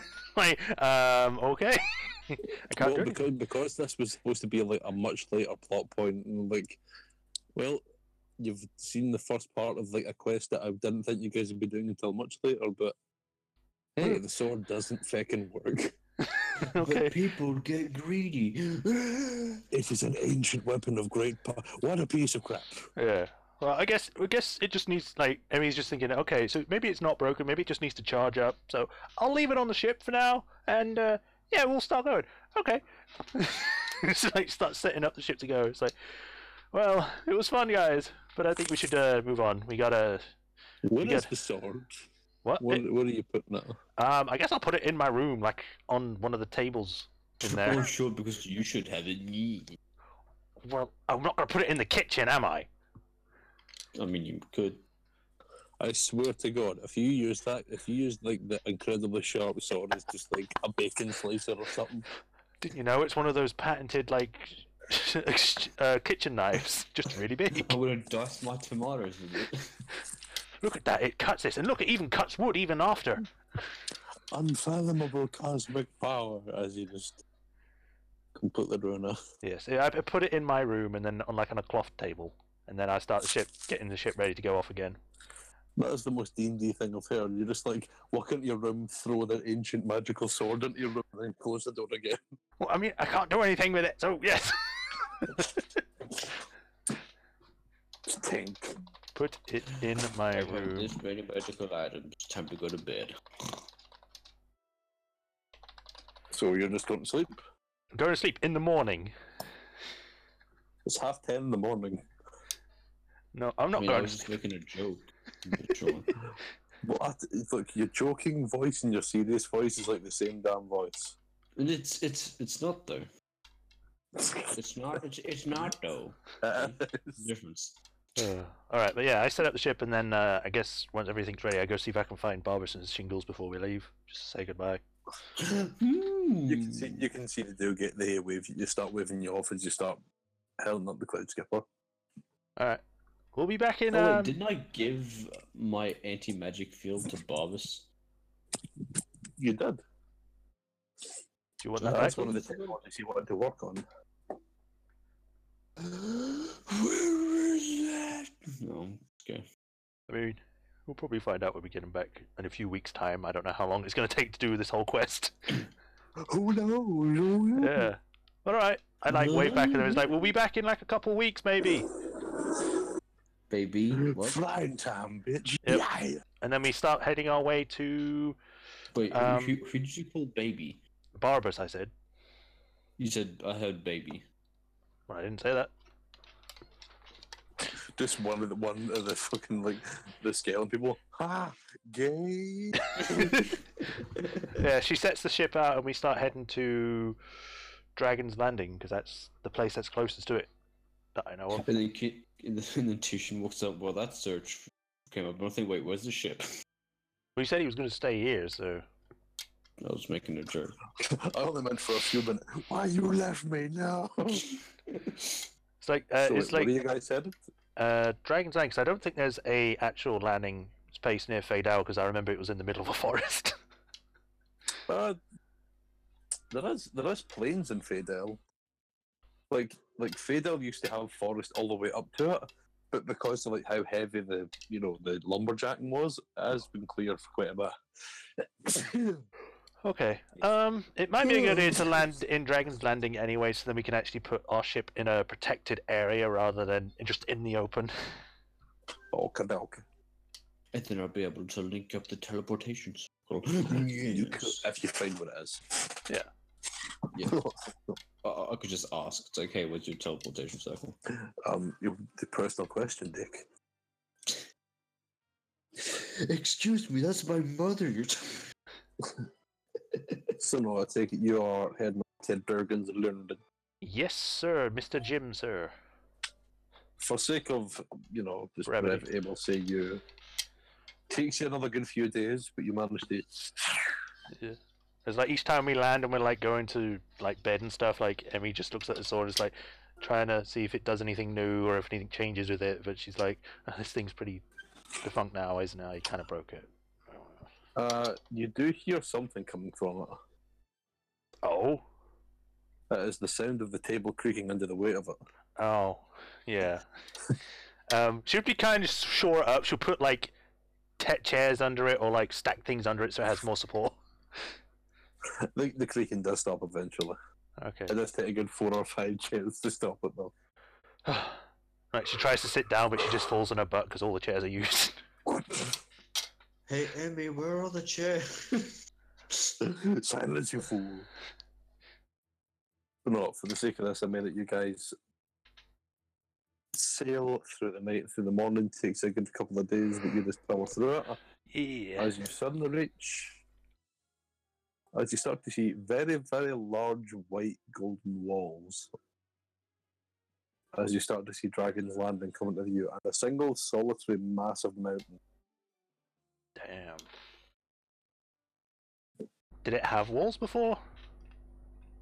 Oh no, the town does. There is like some kind of citadel or some kind of giant building on the top of the mountain. Have they? Has it been like? Has it been like that when I was here before? I mean. Yes. Okay.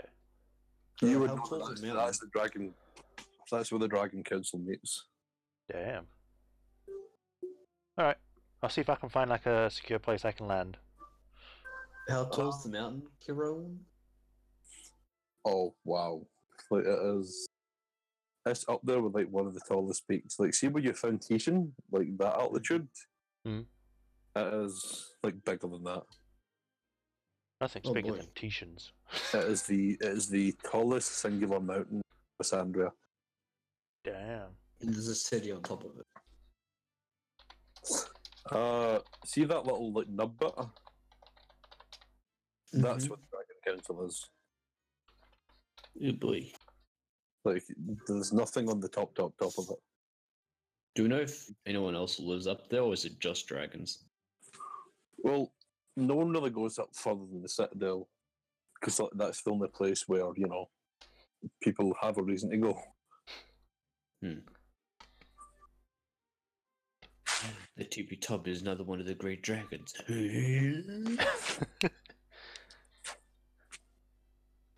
Why is it doing that? Alright, so yeah, I'll see if I can get a secure landing point for us. Alright, another piloting check for you. Okay. And then everyone was like, look at that, it's a flying ship. What in God's name? 21.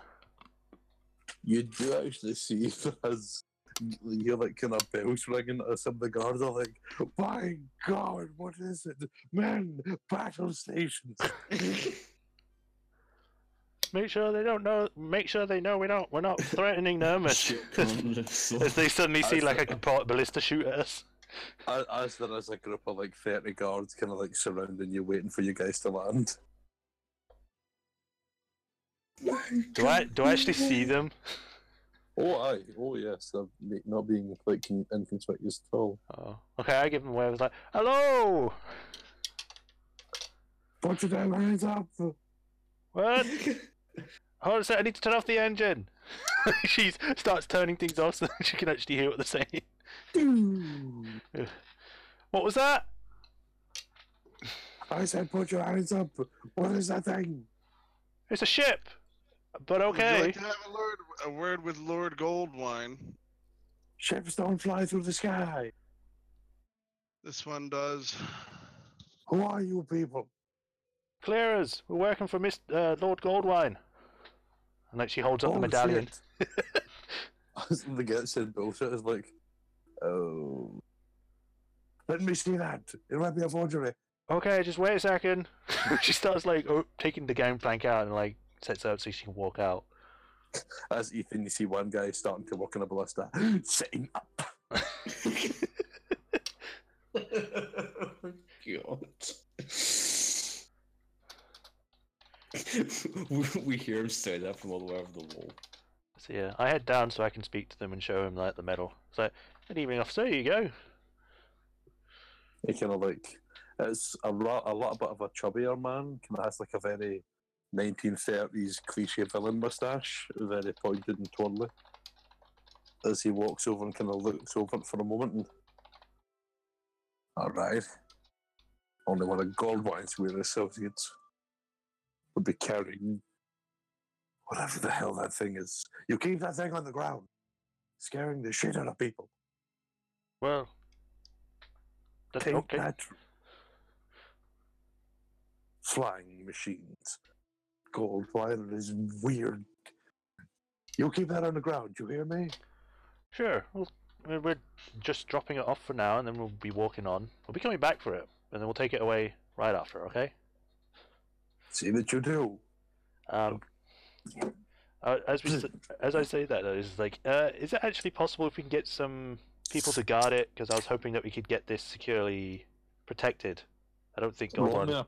me a persuasion check. Because I was gonna say I don't think Goldwine would appreciate it being lost. It's one of a kind. We broke it. Yes. You said persuasion. Persuasion. Oh, if only the guy who actually had persuasion could do this.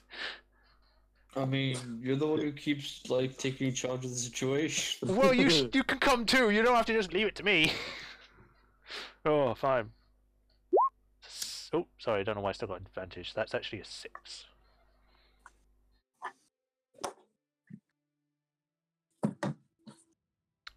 You kind of see he looks at you for a couple of seconds, kind of puffs himself up. Now you see here, strange ragged woman. Dragon's Landing is a respected community full of respected people. We'll not be bossed around by some fucking yokel in a strange flying abomination. And I definitely will not be wasting manpower watching your weird contraption. Now, you can park it here, and that's as far as I'll go.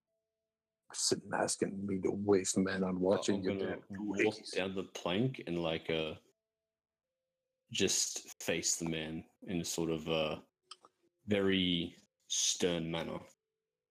He kind of stares at you back as some of the guards are kind of just looking awkwardly. You better fix that face, boy. He kind You of stares at you. are speaking to the to-be wife of the Lord Marshal.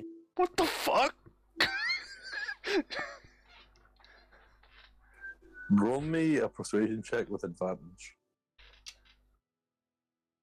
Emmy just looked back and just fucking what on her face.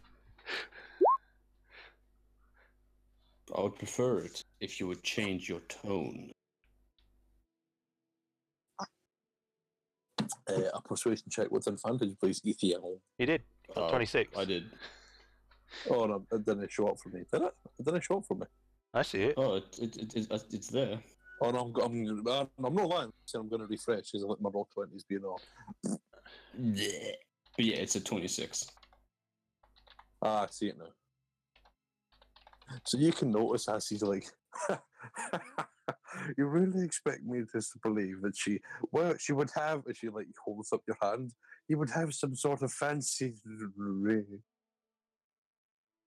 As he's staring at the very fancy ring that you now have on your hand. Is that the communication ring? Mm-hmm. Oh, it's like Oh no. As you see like the lieutenant go, well, he's fucked.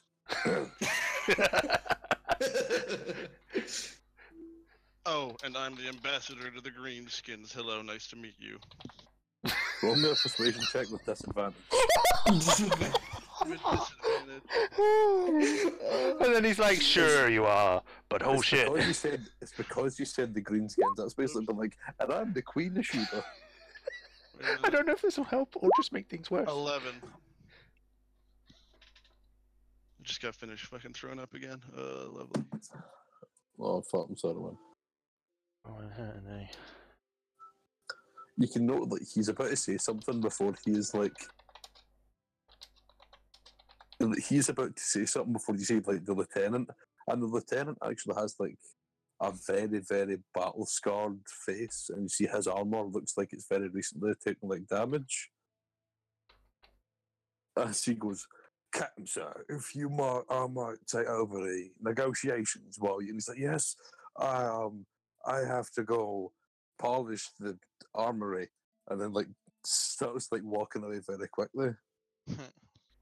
I do offer my deepest condolences, milady, on account of our captain being a fucking half-wit. it's it's okay. She's just. And might I say, man, congratulations on your engagement. As you notice, that all of them kind of salute. Congratulations on your engagement, ma'am. Oh yeah, thanks. That's right. I'm Miss Marshall. Miss Marsh? Never say that again. But I might ask, what is the reason for this political visit, man? I thought you'd be at Goldmine doing a big summit. Ah yes, we're on important business for the wedding. And she's like looking back at freaking Ethian. For the wedding. All right. What may we be doing with you, man? Do you need more security detail? Would you like some flowers? And not really too much into the wedding business myself, but anything we like to do. Well, for starters, security for the ship, if you would please. Oh, yeah, fine. Fitch, Westler, go round the ship, will you? And they kind of see the two of them just like, Sarah. And then just kind of like walk over to the ship and start standing guard at it. Done and done.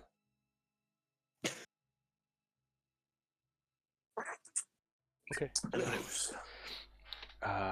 We need transportation to the village of Fadel. Fadel? Yes. What the fuck you want to go there? Well, It's can I? personal business. Yeah, that'll work. I'm afraid I'll have to try and dissuade you against it, man. Why? What's wrong with Fadel? Bloody place is cursed. I tell you, I sent 20 of my best lads after they called about that bloody Malva. 8 all of them, man. Not a single one's come home. Clear us. An entire company of them. 100 souls went into that bloody place. Do you know how many came back? 7. 93 men, that thing, 8.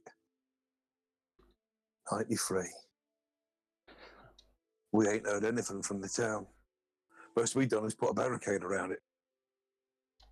Not my best work, man, but whatever the hell that thing is, I wouldn't hold out much hope for anything you're looking for in there. I see. Like Emmy just completely staunches and it doesn't really say anything else. Like, If you look, anything you can find in Fadel, man, it's not worth it. I saw it with my own eyes. That Malva, it's not natural. They, yeah. How long has it been affected like this, or been About there? a week, man. A week. That was the last contact I've ever seen. I have sentries manning the barricades, but ever since that bastard giant smashed a hole in it, it's been a nightmare trying to keep it protected. What giant? You tell me you ain't seen him. No. Comes over from the east. Big bastard. Must be 60 feet tall. Grey skin like stone, with these weird red glowing runes all over it. Armour like I've never seen. He's carrying the biggest sword you've ever seen in your life. Sitting talking in a language I don't understand. Just kept shouting something about gold wine and the summit. We told him to clear off. One swipe, smashed right through the barricade. Start walking off that way. Nixie kind of starts pointing towards that direction. I don't know what the hell it was, man, but I wouldn't piss that thing off. Did it look like a golem of any sort? Oh no, it was a giant. 60 feet tall, this thing was. Big bastard. Dark grey skin, and all around its skin were these glowing red runes. And it had tusks. Big fucking tusks. I'm gonna make a history roll. Does that sound like anything I know from being around these parts? Anyone who wants to, nature or history, what was higher? Nature. That's a 12.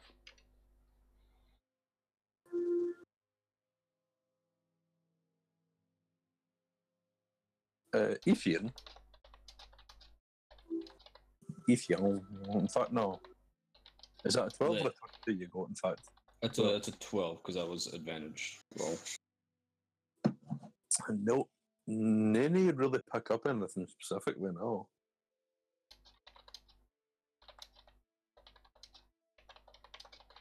Like, if something's 60 feet tall, you can tell it must be some kind of giant. But, I mean, nothing really particularly sticks out in your mind. And which direction did you say it went off? Towards the bulwark. Oh.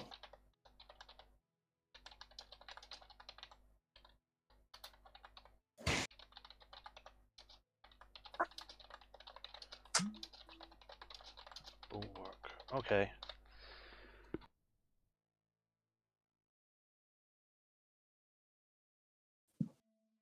Don't get me wrong, I actually seen quite a jolly fella when he's not smashing down our barricades. I think he had something to do with that summit that's going on. You know, that one they're all talking about that might help the orcs become people around here. Not that I'd ever see it. I'll probably have to deal with him later, but regardless, we do have really important matters in Fadal, and we can't really waylay them, even if there is a Maltha there, unfortunately. I mean, if you really want to send you there, I can get you some horses, right fucking fast ones. I can also get you some wyverns if you want. That'll be faster. Wyverns. That would be... Wyverns. Whatever you can aid will be helpful. A little bit of one of the perks of helping the Dragon Council. Some of the lesser draconic beasts help us around the town. Don't be surprised if you start seeing kobolds and wyverns riding around here. Huh. Wyverns are all right. Kobolds are shifty little bastards. Watch your pockets.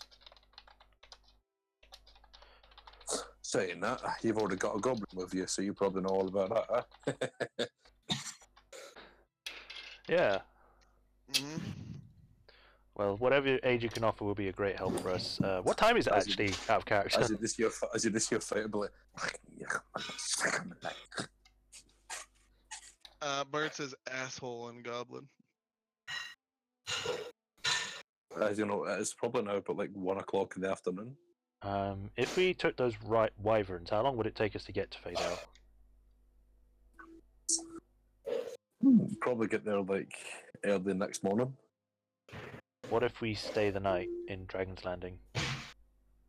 Then you could probably even get there by like afternoon. Okay. You could like if you wake up very early, you get there for like early and middle afternoon. Because I'm trying to think, would it be better to fight a Mouther when it's darker or when it's lighter? And we might be able to stock up in Dragon's Landing. Nature or survival check, that was higher. Okay. And because this is a thing that I actually have a thing for, I can do advantage. Yeah, it's an aberration, yeah. Yeah, you said it's nature or survival, right? Nature or survival, whatever's higher. That I would be think survival's probably. survival. 25. You would know that the way that Mouthers hunt, you know, in quotations, they're incredibly attracted to movement, but their eyesight is very similar to humans. So, like, in the daytime, whenever they see something, like, moving, they're curious and, like, slip towards it. So, attacking it during the day gives it a much better field of vision. Okay. Alright, well, I guess I'll say like, it'd probably be best to head there during the night. It will have less field of vision, much like us, but we'll have the advantage, obviously. I can see in the dark. So can I. So can I. Alright, Then I think it's agreed. then I guess we'll be staying in Dragon's Island for a while, officer. Oh, I could get you bunked up if you want. I'll do the best for the field marshals, what brights about your course. Of course. Very generous of you. If you want, I could give you an escort up to the apparition on. We need to walk around the city and get supplies anyway, so it'll be fine. Oh, no. No worrying. As long as you get one of the guards in the city, you can ask them to bring you to. And let me see if I can find the notes on that guy's name.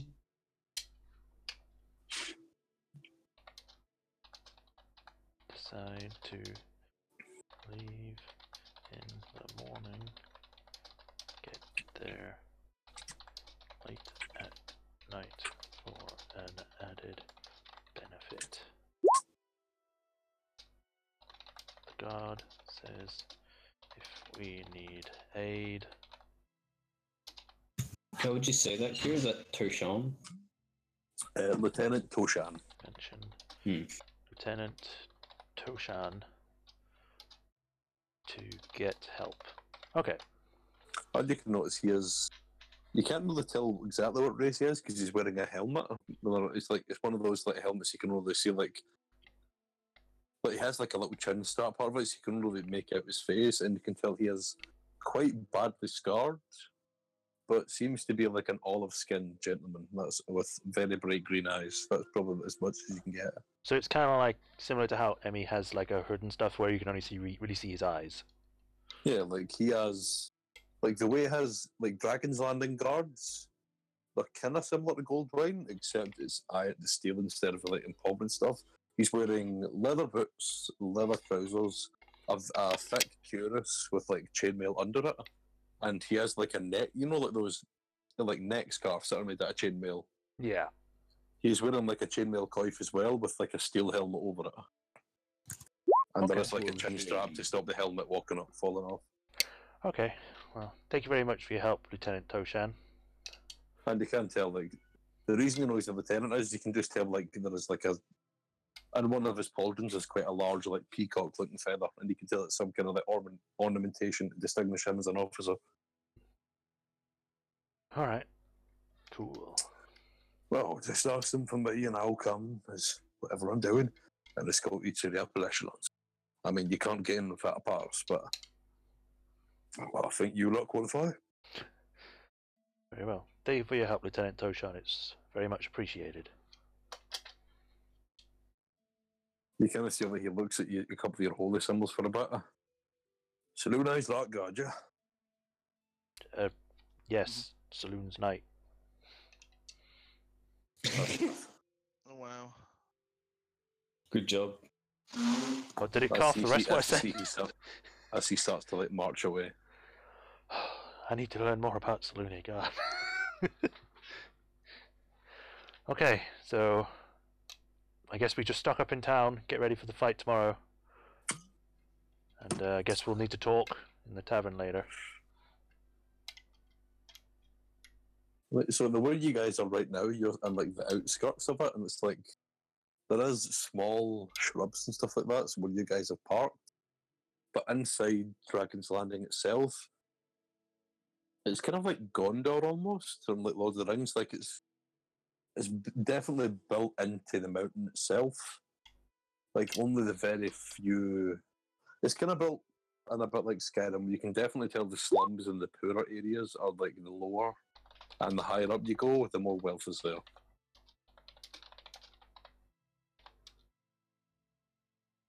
It's not the most heavily fortified city you've ever been to, but there is definitely quite a large amount of experienced guards here. Huh. Okay. I wonder if they'd have more information on how to dispatch gibbering mouthers at the academy. They might do. They might be able to help with that. I know a few bits about it. What exactly do And I know that's about? one thing. You know, Relderin, sorry. His academy is here. Oh yeah. I think that's what you mentioned. Okay. I guess we could check that out. What do I actually know about gibbering mouthers? Like weaknesses, what they're good against, what they're bad against, that kind of thing. You would know that they are like they're still very anomalous. That people don't know too much about them because obviously they're quite rare. Right. But you haven't really seen too much of them. All that you know is that they seem to absorb anyone that they kill. As whenever they kill someone, they get a new pair of eyes and a new mouth that's added to like the gelatinous form. You know that they can turn the area them into difficult terrain, and they can release a screech which confuses the senses of its opponent. And they usually use this to distract their opponent before swallowing them whole. Yeah. Okay.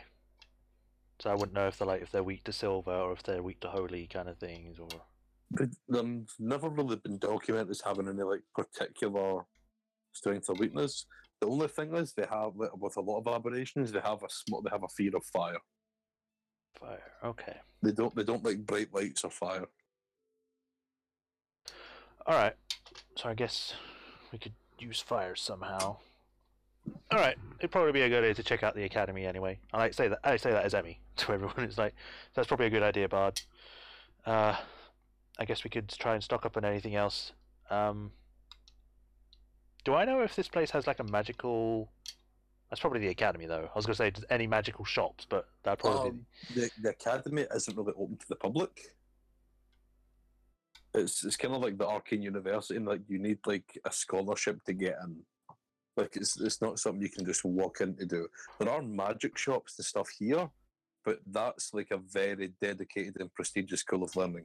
It's kind of like you can't just walk into Harvard. It's kind of like that. okay. Maybe we could contact Relderin somehow. Well, I mean, I know how, but and see if we can get him to get us to get in. What do you guys think? Sounds like a plan. All right. I shall go to my ring. I believe I gave Balthazar one, right? You did, yes. Yes. So I'll see if I can contact Balthazar with my ring.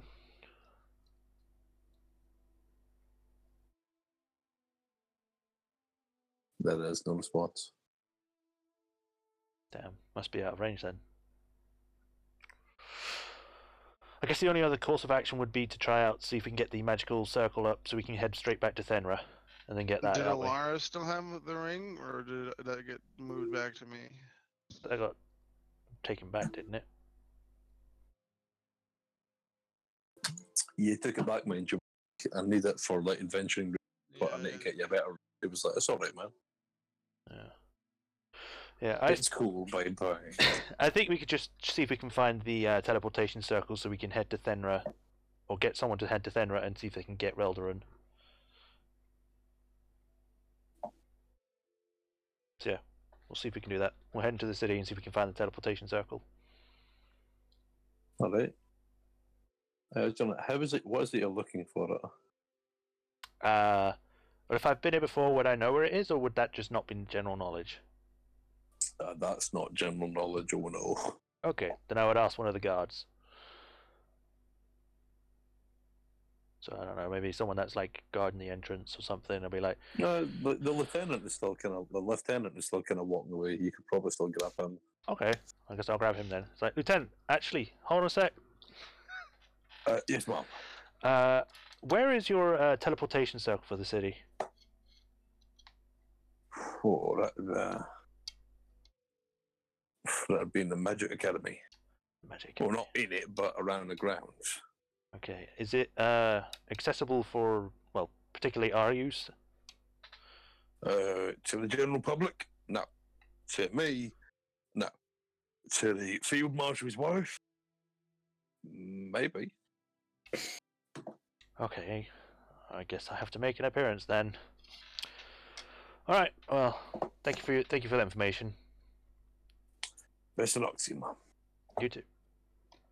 It's just like she goes back to this like, well, seeing as I'm the field marshal's wife, I guess we're going there then. She says that she looks at Ethian. I mean, it's technically true. What? We never even said vows or anything. I didn't say anything about getting married. I mean, you just throw it in my face. I said soon to be. Yeah, but I mean, we haven't said anything, and I haven't given him anything. You know, it's just too soon, man. I don't know how to handle this. Okay.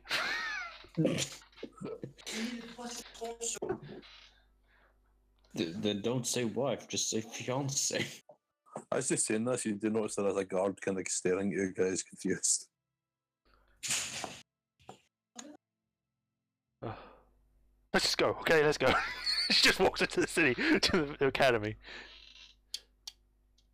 Alright, you guys walk in, and again, there's sort of like slums here, but this is definitely the working class, lower end society part of Dragon's Landing.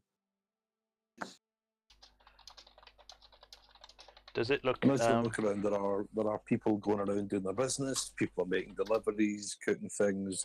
There are a couple of blacksmiths around. There is a couple of magic shops, from what you can see just out of the corner of your eye. Different like herbologists and potion makers and general magic item sellers. But this is definitely the market area. This is definitely the hub of activity. As there are people of all shapes and sizes kind of muddled together here. Okay. Is it better than any of the other cities, or is it worse? It is less, affluent than Goldwine, but it is definitely.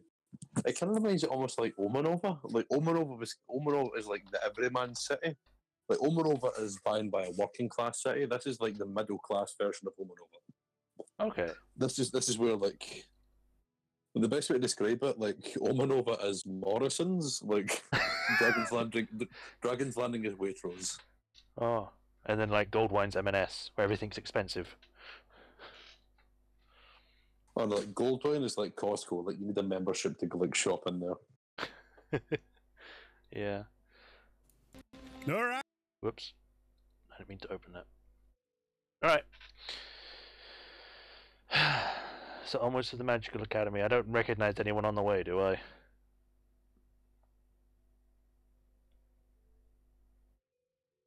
Jim? Was it Listen, sorry? Let's make our way to the academy, but I don't recognize anyone on the way, do we? Make me a perception check. And used to be second. I'm just going to head to the toilet. Give me a minute. Okay. We can actually have a break now if you want. That may be best. Alright then. So I guess we'll be back in about 10 or 20 minutes, would you say? Just like 5-10 minutes. Alright. See you all in a few.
Hello, everyone, and welcome back to another magical adventure of Ethan making strange noises as he defecates.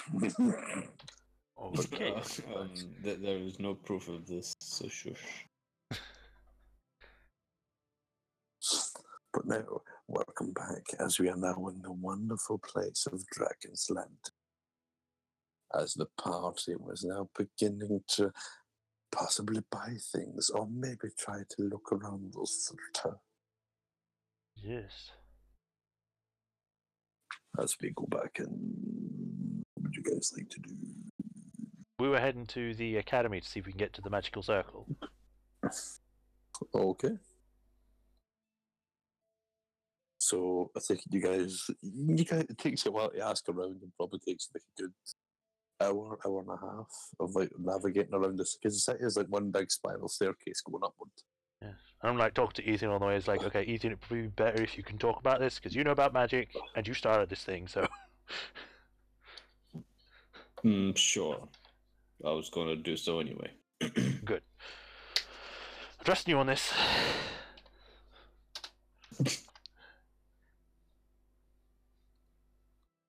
And you see for a while before, there's a very, probably a good like 75-foot tall, old, solid ivory tower. And you see that there is like little hums and thrums of magic coming off of it. And it isn't long before you see there is a series of other buildings, but they are blocked by a large gate, which has like some kind of magic bubble around it, which stops you from getting in and out. As there is a robed gentleman standing just behind the bubble, kind of probably telling people who come away to go away. Go away, go away. Be gone, thought.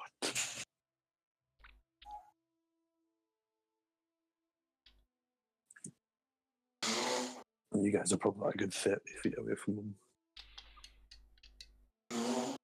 Alright. Let me let Ethan go first.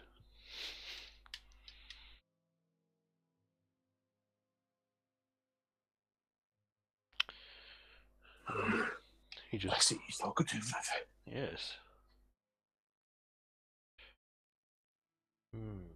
Ethan, Master Explorer.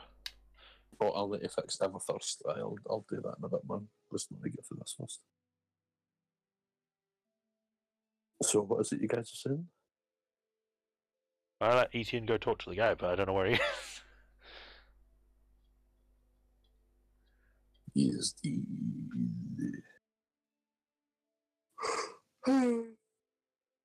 Well, I guess he's away right now. Okay then. Hmm? We're supposed to be getting Ethan. I was on mute, Keck. As you just walk up to the person and stare at him without saying anything. Rather Ethan. yes, I'm here. What? And there is a person wearing it's like a cream-coloured robe that has light sky blue sigils and runes running all over it. And there is a large symbol of like a wand with some sort of magic sparks that form a circle around it. You can tell that's the symbol of the academy. Oh. Of who, sorry? B? Of the academy. Ooh. Relevant academy. Like, he owns this place? Well, Or he's like the way the he talked Archwizard. about it was. As you notice, the hooded figure is kind of looking at you, very confused. There was a group of people just eyeballing him. Oh, my apologies, sir. I merely wanted to know where the teleportation circle is located. The teleportation circle lies within. We alone guard the secrets of it. Why do you ask?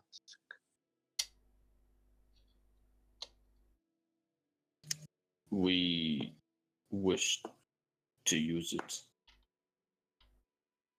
Such magics are not to be disturbed by the general public. Well, you see, we work with Lord Goldwine. We ask that you make it available to us. May I see proof of this concordant? Emmy, you have the sigil, right? Yes, yes. And I take it out and I show it to him. Make me a persuasion check with advantage. Who, me or him? Voom. Ethion. Okay. There we go. That's Oh, not wait. Oh well, wouldn't have mattered. Let's see what Azzy looks down at it. Kind of. To what destination do you wish to be sent?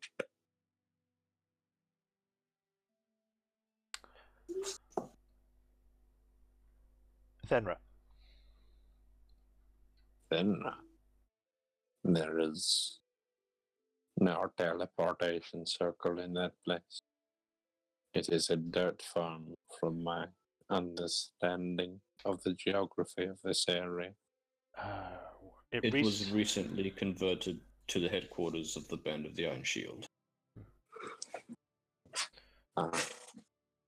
Rolled Clear. around, helped install it. As soon as you say the name, let his eyes kind of peek up. Robin. Relordaran Helpus. That is correct, yes. Yeah, he's kind of part of our guild now. I think. Your guild. Do you have any proof of this concordant? Do we? It's more of an honorary title. I mean, he did say he would assist us in matters and has been around with us for some time now. Yes. Well, if Reldoran did state that he was assisting you, and you are helping Goldwine, see no problem for you using the teleportation circle, but only under strict supervision. Of course. Then Perfectly you must reasonable. follow me. As he slowly he turns around and like opens up his hand and does like some kind of gesture, but like looks back at you guys and like lifts up his robe so you can't see his hand and like the gestures he's making. So I just imagine he's doing that thing that magicians do where they cover their hands and then starts doing things. Pretty much as the door slowly creaks open and he starts schlepping forward. Uh-huh. Okay. Well, I guess Schlepping. we start following. We start following. You can see Do not make fun of my face. I'll send you back to last Tuesday. last Tuesday. Behold my wrath. The power to send you back exactly 5 days. But no, you guys are led throughout the academy. He's kind of like making sure you see as little as possible, but eventually does lead you into like one of the large obelisk-looking buildings. It's a very like tall, triangle-looking building. He taps on it 3 times, and then twice, and then 4 times, and then 3 times again before opening the door. Here is our teleportation circle. Alright, well, thank you very much for letting us use this. We'll be back momentarily. Do not make a habit of it. I could get in big trouble with inappropriate misuse of my teleportation circle. Understood. Right, she gives him a nod. There's no response. I see he stares at you, like waiting for you to use the portal. I go into the portal, I guess. So I'll be. where is it you guys are heading? It shouldn't be just one of us because we just need to get Reldran and then Yeah. get access to So the academy. I guess I'll just wave Abby goodbye. I will be back momentarily. And then I think of Fenra, I guess. However, you activate the teleportation circle. There is a flash of bright green energy, and you feel yourself lifting off of the ground for a few seconds before plopping back down. You are now inside the guild hall at Fenrir. I'm never going to get used to that. Okay, right. Reldoran, okay, right. And then she starts like heading out to Reldoran's quarters, area? Study. There you go. I'll let you walk around to like the room they've given him. Okay. If his door's closed, I knock. Who is it? Hello, Reldoran. It's Emmy. We need your help. Didn't I send you on a journey? Yeah, it's why I'm back. We need your help on it. You found him. Where as he like comes out, Master Bigby. That he's not here. No. We're still working on that. We're still trying to get access to the city of Diz. You haven't even been to Diz yet. No, we have been. There's a time limit for these things. I know. We've been working on it. It's very hard to get to the city of Diz. I can understand that. I'm just impatient. I'm sorry. It's okay. Just a lot of stuff's happened. How can I be of assistance? Well, we've. Okay, so the thing is that in order to get into the city of Diz, we've had to sign. Try to get you sleep. What the fucking break?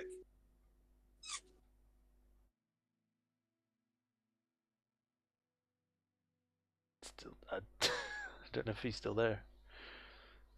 I think that might be time to end it. I don't know. We'll see. 2 minutes. I hear voices.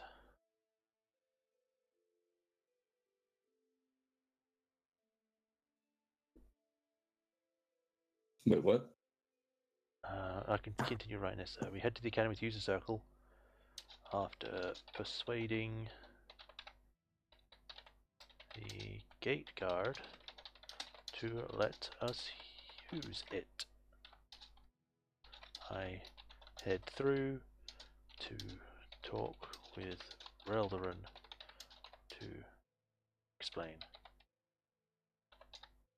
and get his permission to head into the academy.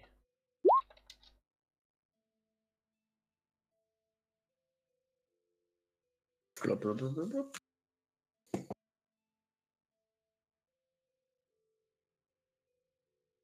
Hold on, should be getting noisy, but as far as talking.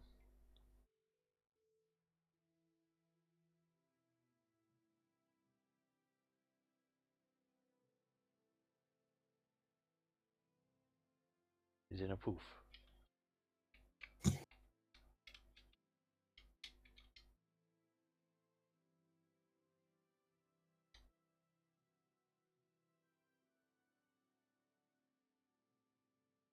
Okay. So yeah, I guess I explained to him. It's like, okay, so basically what's happened is that we've kind of signed a deal. Well, I signed a deal with a devil, one of the two, to let us enter into the city of Diz, and he agreed. I managed to make it so then the deal wasn't bad, but unfortunately, a part of that deal is to deal with a gibbering mouther in the town of Fadel, and we were hoping to get some aid in that from you or the academy.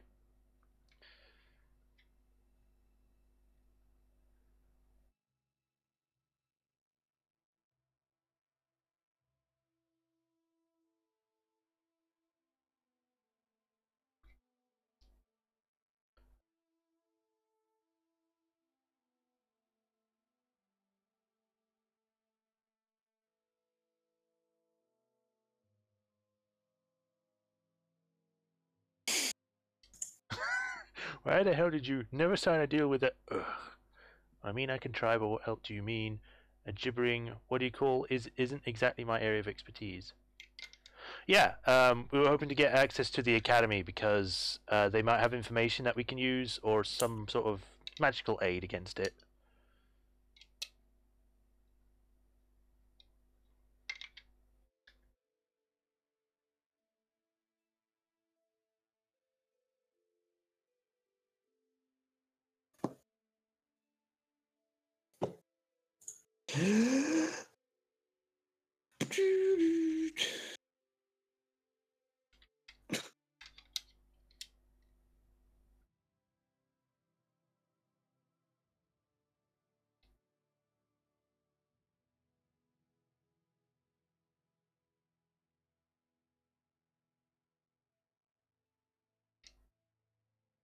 Gaining full access to the archives is strictly off limits without the proper clearance. Now there are some areas I can't even get into. Okay. Well, do you know anyone that inside the city that can help? Or in the academy that will be willing to help us? Or able?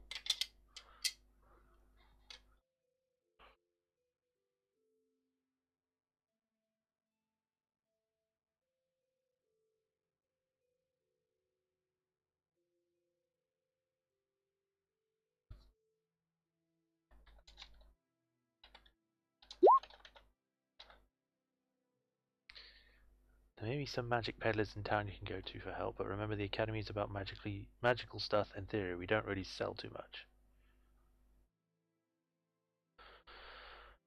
Okay. Well, it was worth a shot. We didn't know if they would be able to offer any aid, but I guess we can check the magic shops in town.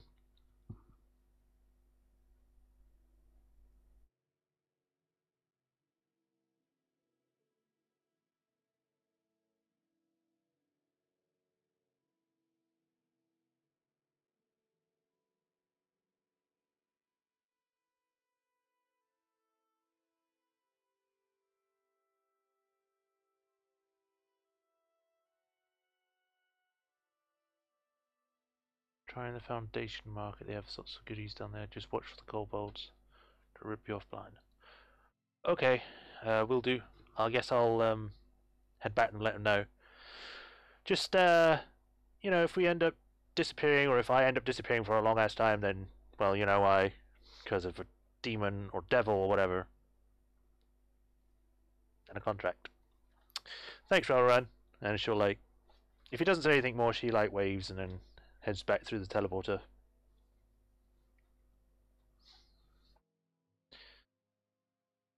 He says he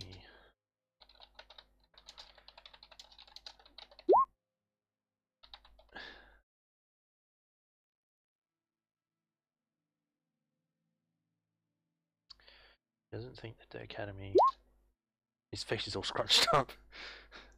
I mean, I would think, and I think she would. Well, I don't know why he's so angry when she would be the one that signed it, but whatever.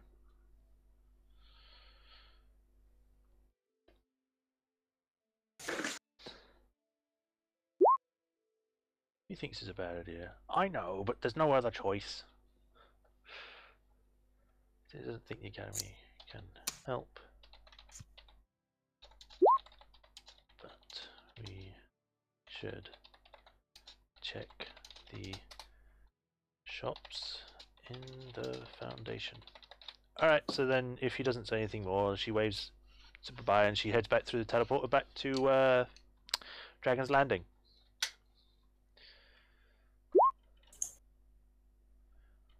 To your boys. You beg you to your boy. Well, Radrin can go. I don't know. I swear. With odd efficiency.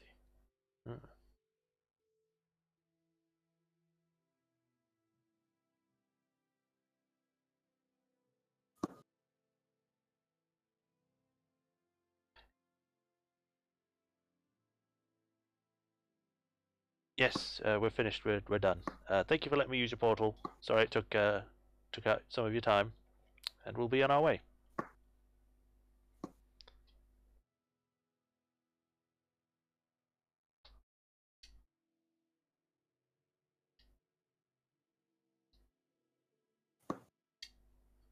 Of course, of course. Thanks again. And she like waves him and then just leaves. It's like just starts leaving. Is that would you say that the circle is now active or still red at this point? Boops you out the door, sorry, and for the sake of this I would say it's active. Okay. Take it active. Let me draw the shape then. Okie dokie. Yeah. We just have to try and not use it too much. It's only for emergency use. And we still need to activate the one on the bulwark. And you suddenly appear and they were like, who are you? Yeah. So yeah, I basically just explained to the others, is like, so I spoke with Reldoran. He says that the Academy might not be able to help us with this, but we can talk to some people in the Foundation for magical aid.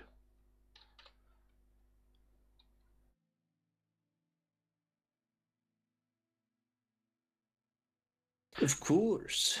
And then we'll start heading there. He did say, now I think of it, a shop he likes, did he? Okay. The Foundation.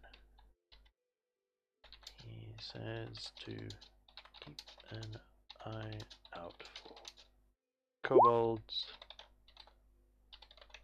and to try a shop called the Pickled Scale. Pickled Scale. Okay, so he says check out a shop called the Pickled Scale. I guess that'll be our first stop. And then we'll start heading to the Foundations, I guess, is that where that is. And as you do, a giant dragon comes in and kills us all. You have crossed me for the last time.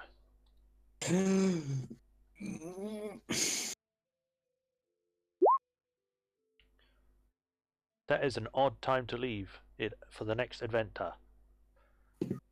As Zach is sick and I am quiet. Alright then. Oh, yeah. And as you do... That's where we'll end it for today. Do that? What? That's where we'll end it for this session. Next, we'll just try to do this next time on the mystical land of Misandra. Hey, I have Emmy, to... Yeah? nice sword. So I can't use because it's too heavy. Because we decided to do a plot line that's not ready yet. Because you were so greedy. Fuck. What do you mean greedy? I just wanted to give it another shot. I didn't think it would work. And then Kira's like, do it 3 more times. Okay, oh wait, you're actually moving. I'm like, oh, okay then. I mean, let's be fair, you really did want it to work. I mean, I wanted to try it. And if it worked, fine. If it didn't, oh well. I did say I would put it back after we finished using it, but now that it's not actually going to be doing anything, I don't even think that's even point. Good point. But yes. If nothing else happens, I think that's where I'll stop the streaming then. So, thanks for watching. Bye, everyone. Yes, thank you for watching. Hope you enjoyed. Sorry for the end, where it's just all text. I don't know if you can see that. I hope you can, but yeah. Thanks for watching. Bye. See you in the next episode of Critical. This is not Critical Role. Crawl. Bye, guys.